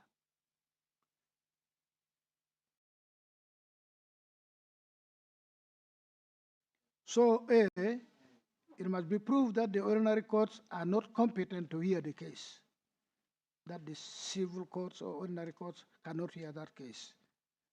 They lack the competence to do so. B, other alternative forms of special or high security civilian courts are inadequate for the task. Hence, recourse to military courts is unavoidable or inevitable. C, referral to military courts guarantees full respect for the rights of the accused and as prescribed by Article 28 of the Constitution. The issues I've been discussing this afternoon. The burden of proving the existence of these exceptional circumstances lies with the state. It is therefore incumbent on the appellant to demonstrate that the trial of civilians by the military courts is connected to the purpose in Article 209 and 210 of the Constitution in a way that is justifiable under Article 43 of the Constitution. From the peculiar facts of the instant case, as is discernible from the record of appeal, it is clear that there was no assessment of the individual circumstances apart from the fact that one of the accused was military personnel at the material time. The provisions for the blanket trial of civilians in the military courts, either as principled in Section 1171H or as accomplices in Section 1171G, does not satisfy the limitation requirements of Article 41 of the Constitution. They are therefore unconstitutional. Likewise, the act of the trial of civilians in the civilian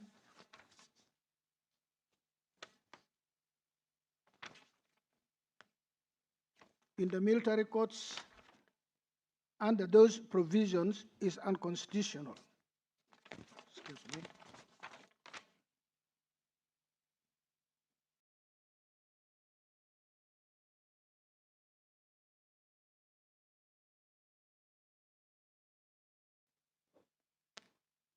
Ground 3 of the appeal would fail, while the cross appeal succeeds. Grounds 1 and 4, jurisdiction over subject matter. The impugned sections of the UPDF Act under grounds 1 and 4 of the appeal challenge the competence of military courts to try offenses under all enactments. Section 2, now 1, taken together with sections 179, now 177, and 119, 1G, now 177, 1G,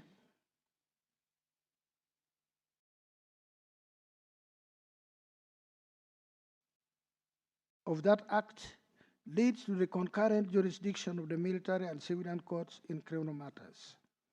The question here for the consideration is the constitutionality of this provision. In the light of Articles 28 and 44 of the Constitution, which the respondent contends requires trial of criminal offenses in ordinary courts before civil judges.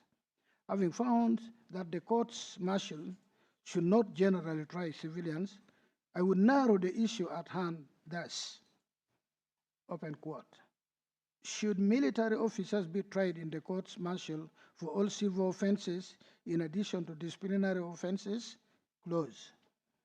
Does their trial in the courts martial for civil offenses contravene Articles 28.1 and 44C of the Constitution? Article 28.1 of the Constitution does not expressly bar trial of military personnel in a specialized military court, which meet the criteria discussed in ground 2. This is because judicial power can properly be given to specialized courts such as the military courts. Does that exception include trial of military personnel for crimes under other enactments? I find the answer to this narrower issue in the determination of the purpose and effect of the impugned provisions.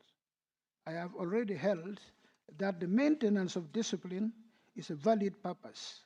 The effect of the impugned provisions of the Act is that all persons subject to military law will face trial in courts that are markedly different from the ones their civilian counterparts are subjected to for the same offense. In light of the non-derogability of Article 28 of the Constitution and the right to equality under Article 21 of the Constitution, I do not find it justifiable to limit the rights of military personnel as such. I therefore find that the impugned sections 2, 179, 1191A of the UPDF Act adversely affect the liberty interests of all persons subject to military law. Offenses not triable by the courts martial. There are other vital reasons militating against trial of persons subject to military law for all offenses. The court has previously held that there are certain offenses that are not triable by the court martial.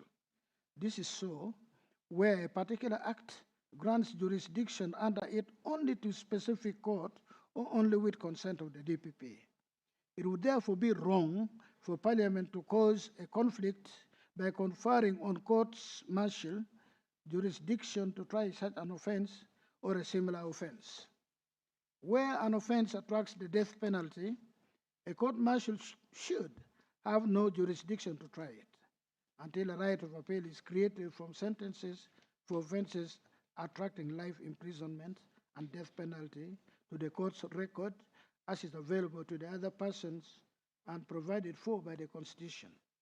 The trial of criminal offenses attracting those penalties is unconstitutional for violating Section 28(1), no, Article 28(1), 44C, 21 and 22 of the Constitution.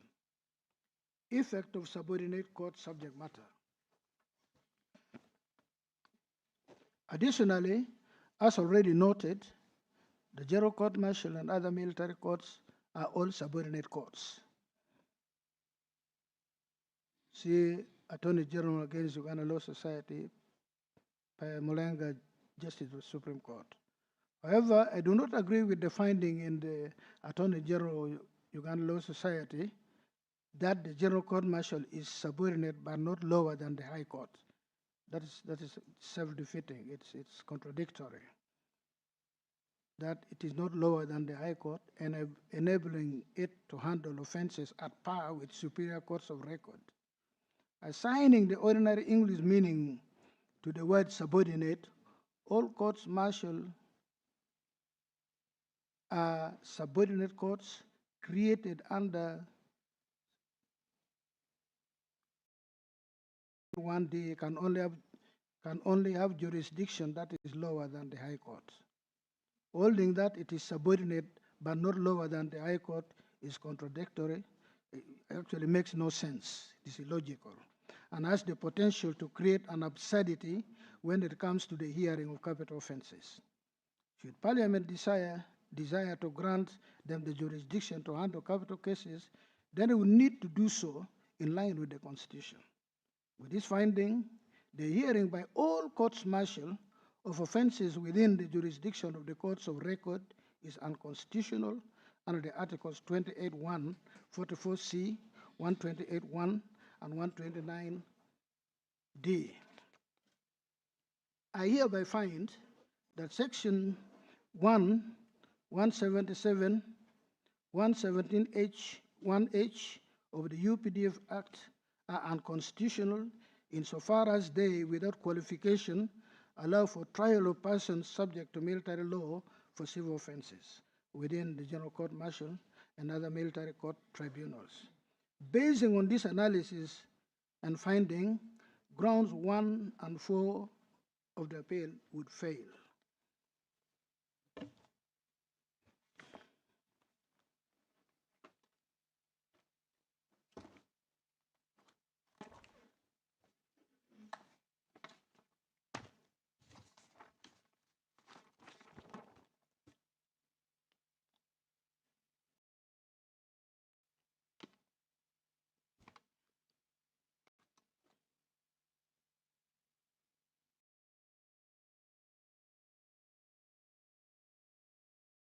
Upon examining the objective of the law and the authorities cited, I find that the impugned provisions of the UPDF Act are overbroad and rationally connected to the broader purpose. The trend in democratic dispensations, especially in the new democracies such as Uganda, which witnessed gross human rights violations in the past and reminds itself of its ugly past in the preamble to the Constitution, a sober decision has to be consciously made. Sections 2, now 1, 170, now 177, and 119(1)H, now 117H1H, that allow the trial of persons subject to military law for all offenses under other enactments without any qualification is overbroad. The need to maintain discipline is no justification for the trial of members of the UPDF who are within the country by the military courts, and yet there is a functional judiciary. Any disciplinary action on an officer can be affected after a finding of guilt by the ordinary court. I I find that sections 2, now 1, 179, now 177, and 119.1H, now 117.1H of the UPDF Act are unconstitutional insofar as they, without qualification, allow for trial of persons subject to military law for civil offenses within the General Court Martial and other military courts tribunals. Basing on this analysis, as I've said, grounds 1 and 4 of this appeal would fail.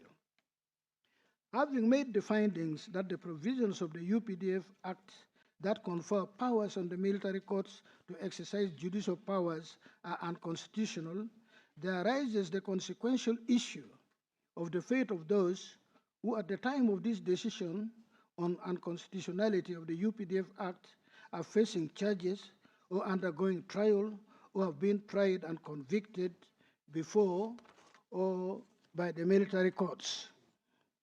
This issue was neither raised nor canvassed at the hearing of the appeal. So this court has not had the benefit of counsel's opinion on the matter. Nonetheless, it is a matter of great public interest, hence this court has to deal with it. Issues concerning the extent to which judicial adjudication has retrospective effect, especially regarding a finding that a law or act is inconsistent with the Constitution, is not novel. See Duke Mabea and A against the governor of Abba Hill Prison, whose citations are given. Two rules have been developed which have gained universal recognition and application. First is that once a law has been declared unconstitutional, then applying the principle of direct review, the declaration has a force of retroactive application.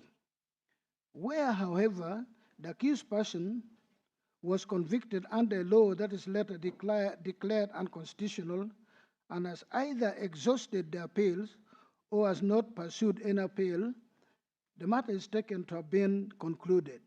In such circumstance, the declaration of unconstitutionality of the law has no retrospective application. In retroactive application of new rules, there is a difference between civil and criminal cases. We are here concerned with the latter. Whether a decision announcing a new rule should be given prospective or retroactive effect should be determined at the time of that decision, as this one here now. Thus, there is a further difference between criminal cases on direct review and those on collateral review.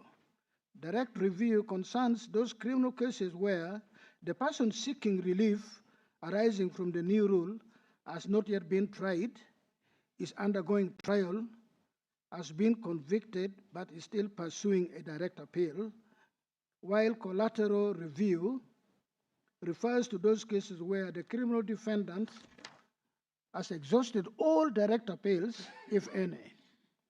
I cite the authority responsible. In Uganda, the Constitutional Court in Mabea case and American jurisprudence link letter case cited, United States Johnson case, Griffith Kentucky case, Stovall Deno case, and the court cited this and came to the conclusion that retroactivity should depend on, 1, the purpose of the new rule, 2, the extent of reliance on the new rule, and 3, the effect on the administration of justice of the retroactive application of the new rule. The decisions following link letter laid down how this rule would apply to pending cases and those on appeal under direct review. The current American position elucidated in an annotated constitution prepared by Congressional Research Service at the Library of Congress and quoted in A against Governor of Abba Hill Prison stated as follows, open quote. The court has now drawn a sharp distinction between criminal cases pending on direct review and cases pending on collateral review. For cases on direct review, a new rule for the conduct of criminal prosecution is to be applied retroactively to all cases, state or federal. pending the direct review or not yet final. Thus, for collateral review in federal courts of the state courts, criminal convictions, the general rule is that new rules of constitutional interpretation announced after a defendant's conviction has become final will not be applied. Thus, application for habeas corpus based on a judicial decision subsequent to a conviction becoming final and not otherwise under direct appeal or review fall into the category of collateral review and therefore not entitled to rely on new rules of constitutional interpretation. This principle is apparently not novel to our modern time, as Cicero is credited with having coined the maxim, summum ius summa iniuria, variously translated but classically as the strictest application of law is the greatest injustice. This general principle regarding the effect of declaring a legislation unconstitutional was succinctly stated by Murray J. in A against the Governor of Abu Hill Prison as follows. In a criminal prosecution, where the state relies in good faith on a statute in force at the time, and the accused does not seek to impugn the bringing of or conduct of the prosecution on any other grounds that may be in law open to him or her, including the constitutionality of the statute before the case reaches finality, on appeal or otherwise, then the final decision in the case must be deemed to be and to remain lawful, notwithstanding any subsequent ruling that the statute or a provision of it is unconstitutional. The learned CJ explained the meaning of a collateral attack as follows. A collateral attack arises where a party, outside the ambit of the original proceeding, seeks to set aside the decision in a case which he has already been finally decided, all legal avenues, including appeal, having been exhausted, for reasons that were not raised in the original proceedings, but for reasons arising from a later court decision on the constitutionality of a statute. He made a comparative survey and review of various jurisdictions on the issue and found commonality in the decision taken by them on it. He then said, the question of retrospectivity in the form raised here is one which is material to all legal systems.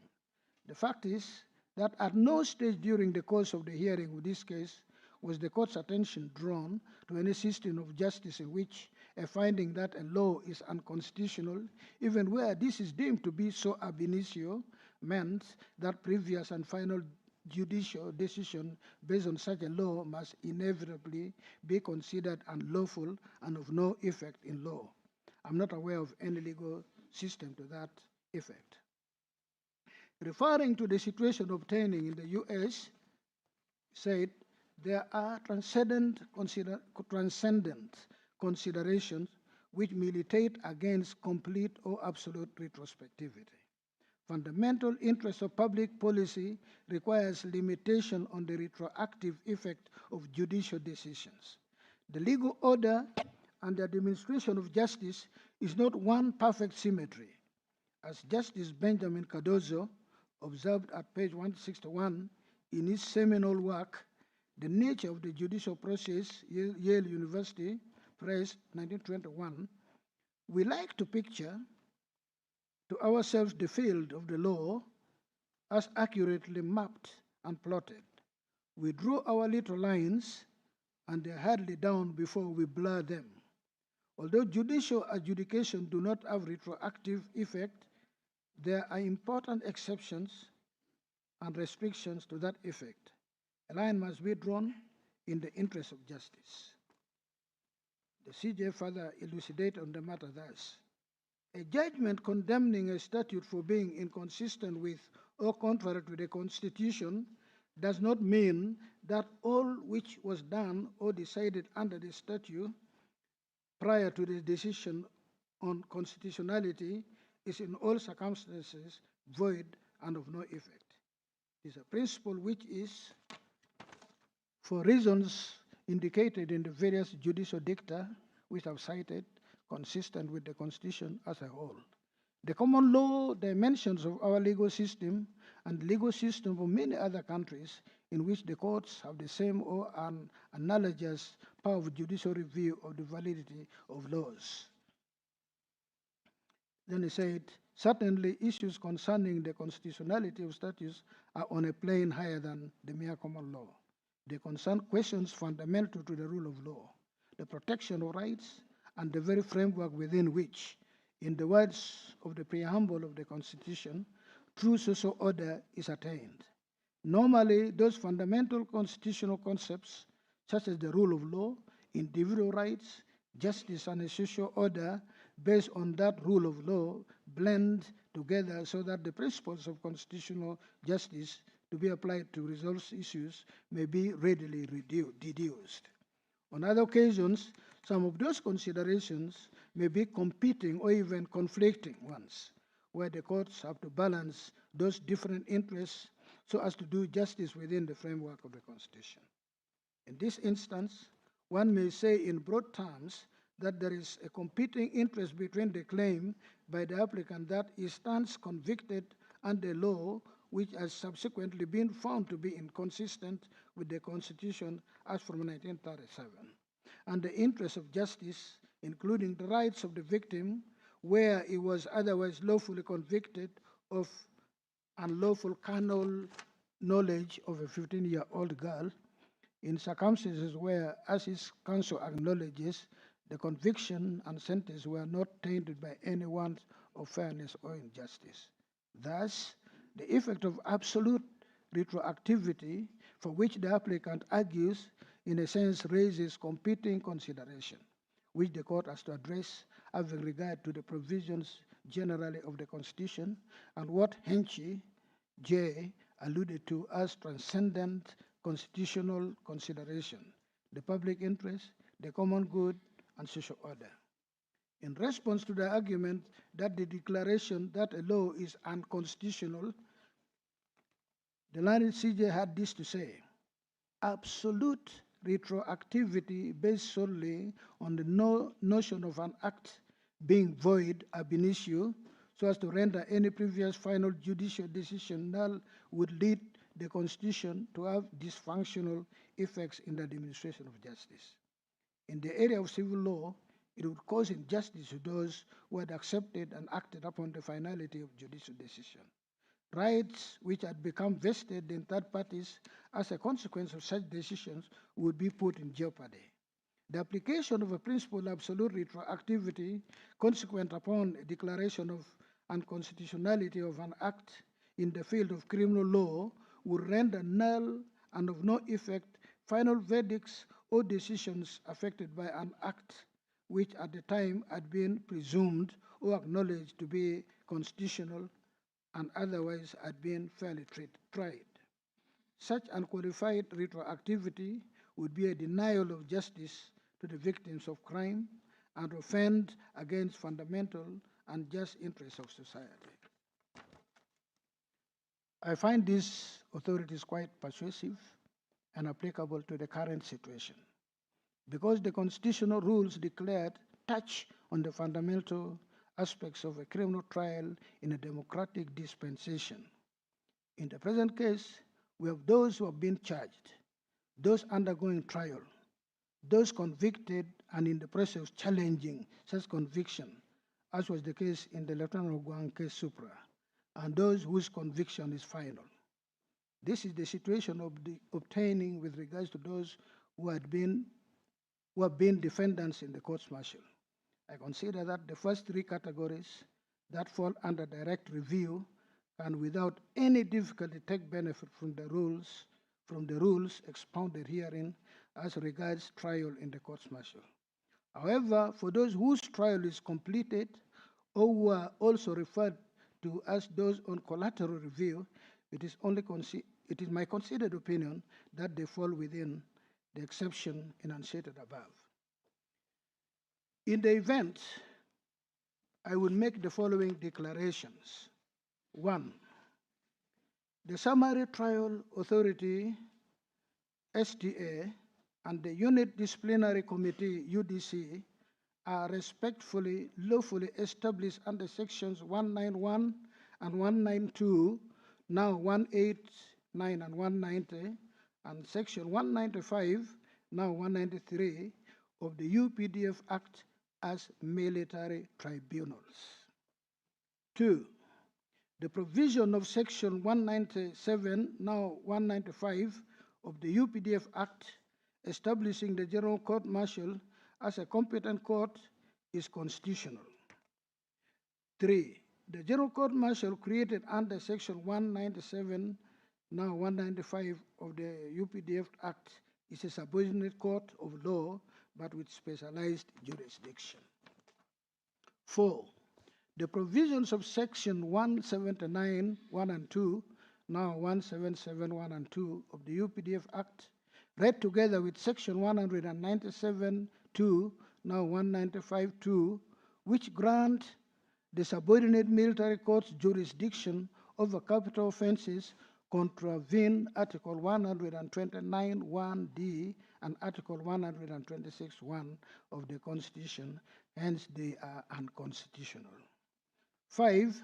The provisions of section 191, 3, which is now section 189, 3A, and section 195, 3 and 4, now 193, 3 and 4, read together with section 179, now 177 of the UPDF Act, which grants this STA and the UDC the exercise of judicial power of detention and imprisonment of any person tried by them, contravene Articles 23, 126, 1, and 129, 1D of the Constitution. Hence, they are unconstitutional. 6. The provisions of the UPDF Act constituting and providing for the trial procedure of the General Court Martial, the Division Court Martial, and the Court Martial Appeal Court do not contain any or sufficient constitutional guarantees and safeguards for them to exercise their judicial functions with independence and impartiality, which is a prerequisite for fair hearing provided for under Articles 21, 28.1, 44C, and 128.1 of the Constitution. The provisions of section 1191G, now 1171G of the UPDF Act, under which the respondent, a civilian, was charged and arraigned in the General Court Martial, contravenes Article 28.1, 44C, and 21 of the Constitution. Hence, it is unconstitutional. The provision of section 1191G, now 1171G, is unconstitutional to the extent that it permits trial in the courts martial of civilians who have allegedly aided and abetted the commission of a crime, of a service offense rather, or ordinary criminal offense in which a person subject to military law is a principal offender. 9. Sections 2, 179, 119, 1H and G, now respectively sections 1, 177, 117, 1H and G of the UPDF Act are unconstitutional since they confer blanket jurisdiction on courts martial to try civilians. The jurisdiction conferred by section 2, 179, and 191, 1H, now sections 177, 117, 1H of the UPDF Act on the General Court Martial to try persons subject to military law for civil and non-disciplinary offenses committed in Uganda is unconstitutional as they contravene Articles 209 and 210 of the Constitution. I would accordingly propose the following orders. The declaration of the Constitutional Court that Section 1191G, now 1171G of the UPDF Act, which provides that any person not otherwise subject to military law who aids or abets a person subject to military law in the commission of a service offense is constitutional, is hereby set aside. all charges or ongoing criminal trials or pending trials before the courts martial involving civilians must immediately cease and be transferred. Order, order, order. I'm going to chase you out.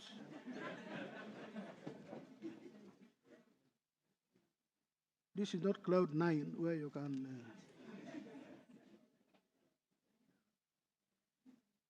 So I said all charges or ongoing criminal trials or pending trials before the courts martial involving civilians must immediately cease and be transferred to the ordinary courts of law with competent jurisdiction. 3, this judgment, you just nod, don't stop this clapping thing.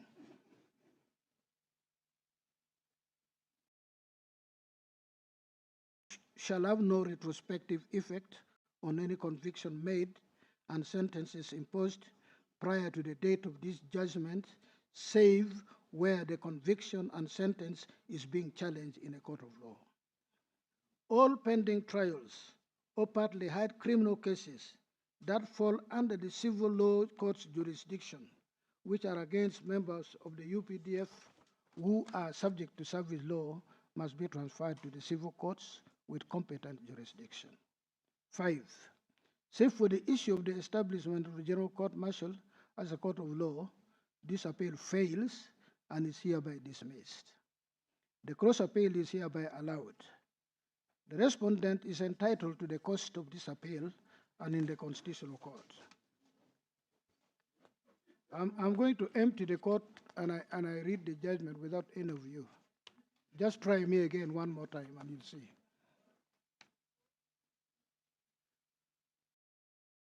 This court is giving an advisory order to the executive and parliament. An advisory order is an advice which is slightly stronger than an ordinary advice. That's why it is called an order. It does not bind, but it will be foolhardiness if you do not pay attention to. That's really what it is. You may not take it, but at least you give it consideration. That's why in law it's called an advisory order. At times it is called an opinion, but it is an order, non-justiciable, but it is nonetheless an order. Court-martial are not unconstitutional merely by their very nature of being military courts.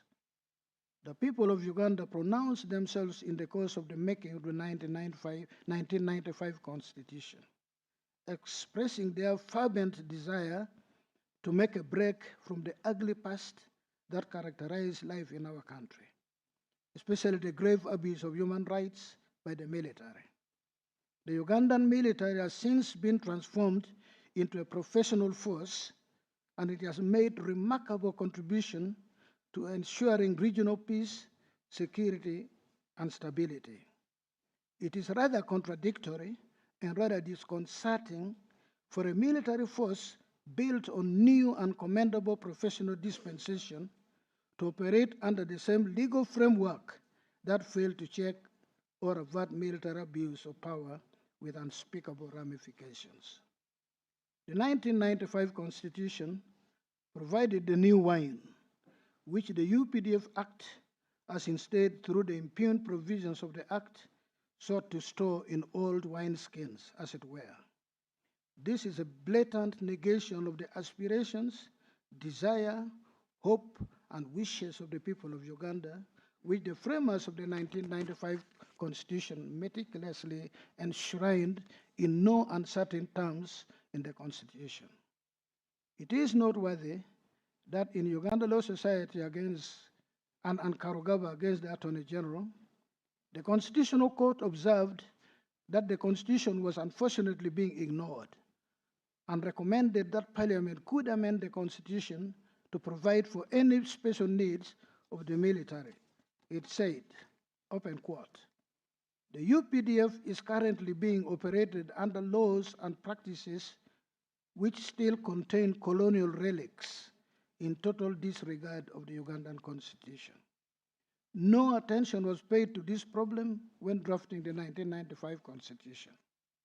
This court has no powers to bend the Constitution in order to accommodate special need, whether legitimate or not, of the Army. It is only Parliament that has the power to amend the laws, including the Constitution, to accommodate such special concerns of the Army. So far, it has not done so. I must therefore stick to only such interpretation of the law that is consistent with the Constitution as it stands now, close quotes. The current military courts operate in violation of the constitutionally enshrined and securely protected rights to a fair hearing that are equally recognized universally in conventions and other instruments. Thus, there is need for a robust legislative intervention to ensure the UPDF Act is in accord with the cherished aspirations of the people of Uganda, as was unmistakably captured in the Doke Commission report. In the full judgment, I actually reproduced so much of that report extensively. It is therefore incumbent on the executive to generate the policy and Parliament to pass the legislation which addresses and cures the injustice occasioned by the unconstitutional provisions of the UPDF Act, which have now been quashed by providing for military courts that are clothed with the constitutional safeguards of independence and impartiality that are accorded the ordinary courts. In recognition of the special nature of the military, legislation must be put in place that establishes and confers on the courts martial and tribunals the powers to execute lawful jurisdiction over members of the military, and thus fulfill the function of the UPDF. However, this special exercise of jurisdiction must not infringe on the soldier's right to a fair hearing. The state needs to act in order to ensure that the character of military courts and tribunals meet the democratic standards and aspirations of the people, which are clearly enshrined in the Constitution. It is noteworthy that the court advised in 2009 in Uganda Law Society against Karugaba that the military courts to be truly independent and impartial, there are desirable changes that the executive needs to address. It noted as follows. In order for this to be applicable to the military courts, the article would have to be modified in such a way as to give the courts independence and impartiality without compromising their military nature. The Army would have a parallel judiciary with legally trained soldiers to professionally man the courts. In order to be impartial, the court must have security of tenure and other privileges enjoyed by the other judicial officers in the Ugandan judiciary. It should be noted that the definition of judicial officer contained in Article 151 does not exclude persons exercising judicial power in military courts, close quote. I consider the need for this recommended transformation as relevant today as it was then. In the premises, I would make the following recommendations for consideration by the executive and parliament as viable alternatives for the establishment and or creation of military courts in Uganda. These are recommendations. They can pick any, they can reject all, but these are recommendations which the people of Uganda hope they will look into. A, administratively establish the General Court Martial as a division of the High Court without the need to create a new court, with jurisdiction to handle capital criminal cases involving both military officers and any civilians who would exceptionally fall within its ambit, with magistrates within the division handling offenses falling under their jurisdiction. B, limit the functions of the unit disciplinary committees and summary trial authorities to handling strictly disciplinary offenses with no power of imposing sentences or imprisonment. C, utilize the existing magistracy to handle the rest of the criminal cases other than disciplinary offenses committed in Uganda, which are currently falling within the docket of the UDCs. The subordinate military courts can handle criminal cases at the level of Chief Magistrates Court for offenses attracting life imprisonment and below. Or D, with the advice of the Judicial Service Commission, appoint civilians with the requisite professional legal qualifications to serve as judicial officers in the current subordinate military courts. They would exercise jurisdiction over offenses triable by the subordinate courts. They should have the same privileges and safeguards as their counterparts in the civil courts. Or E, amend the Constitution to establish superior courts within the military court system under Article 129 and clothe them with the requisite jurisdiction and guarantee of independence and impartiality to try specific military offenses of a capital nature and all other capital offenses under existing laws committed by military personnel.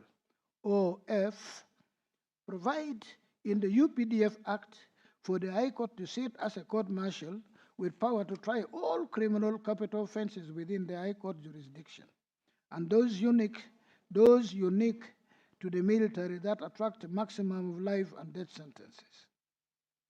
Grant the Chief Justice powers to assign judges to the military courts. A select number of military personnel can act as assessors. Appeals to the court-martial appeal courts would follow the same format, with the Court of Appeal sitting as such. Magistrates' Court would assume the jurisdiction over all other offenses of a subordinate court. G, make provision in the UPDF Act for trial of civilians in military courts to be only under limited circumstances and only after the state has concretely demonstrated to the court by verifiable facts and by objective and serious reasons the need and justification for recourse to the military court. This must not only apply where in relation to specific class or category of persons and offenses. Ordinary courts are not in position to undertake such trial. H, make provision in the UPDF Act for appeal from military courts and tribunals corresponding to appeals in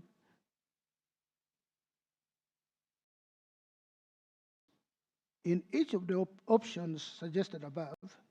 The jurisdiction of UDCS and STS must be limited to that of tribunals, handling strictly disciplinary offenses with no power of detention or imprisonment, as is the case with other disciplined forces, such as the police and prisons.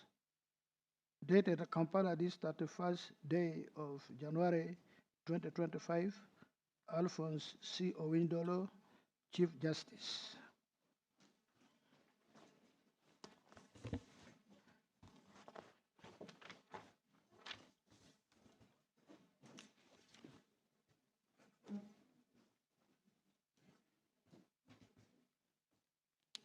Now,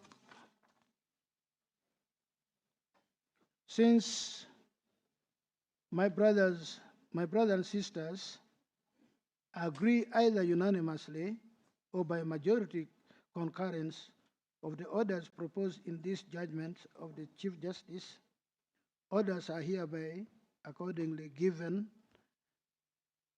in the terms proposed by the Honorable Chief Justice.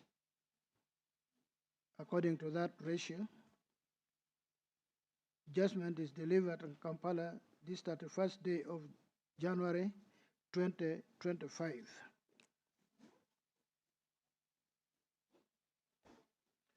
And as I said, we intend to avail you the soft copies of the judgment by close of business today.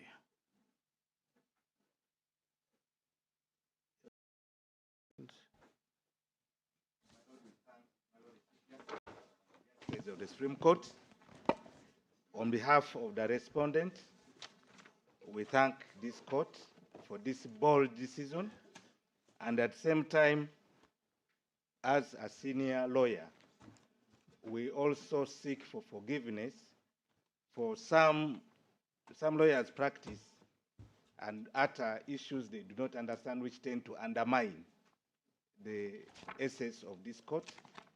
My Lord, we are sorry on behalf of Uganda Law Society, but otherwise we are so grateful for the bold step this court has taken, and I think we have no way of expressing it. Thank you, my Lord. Much obliged.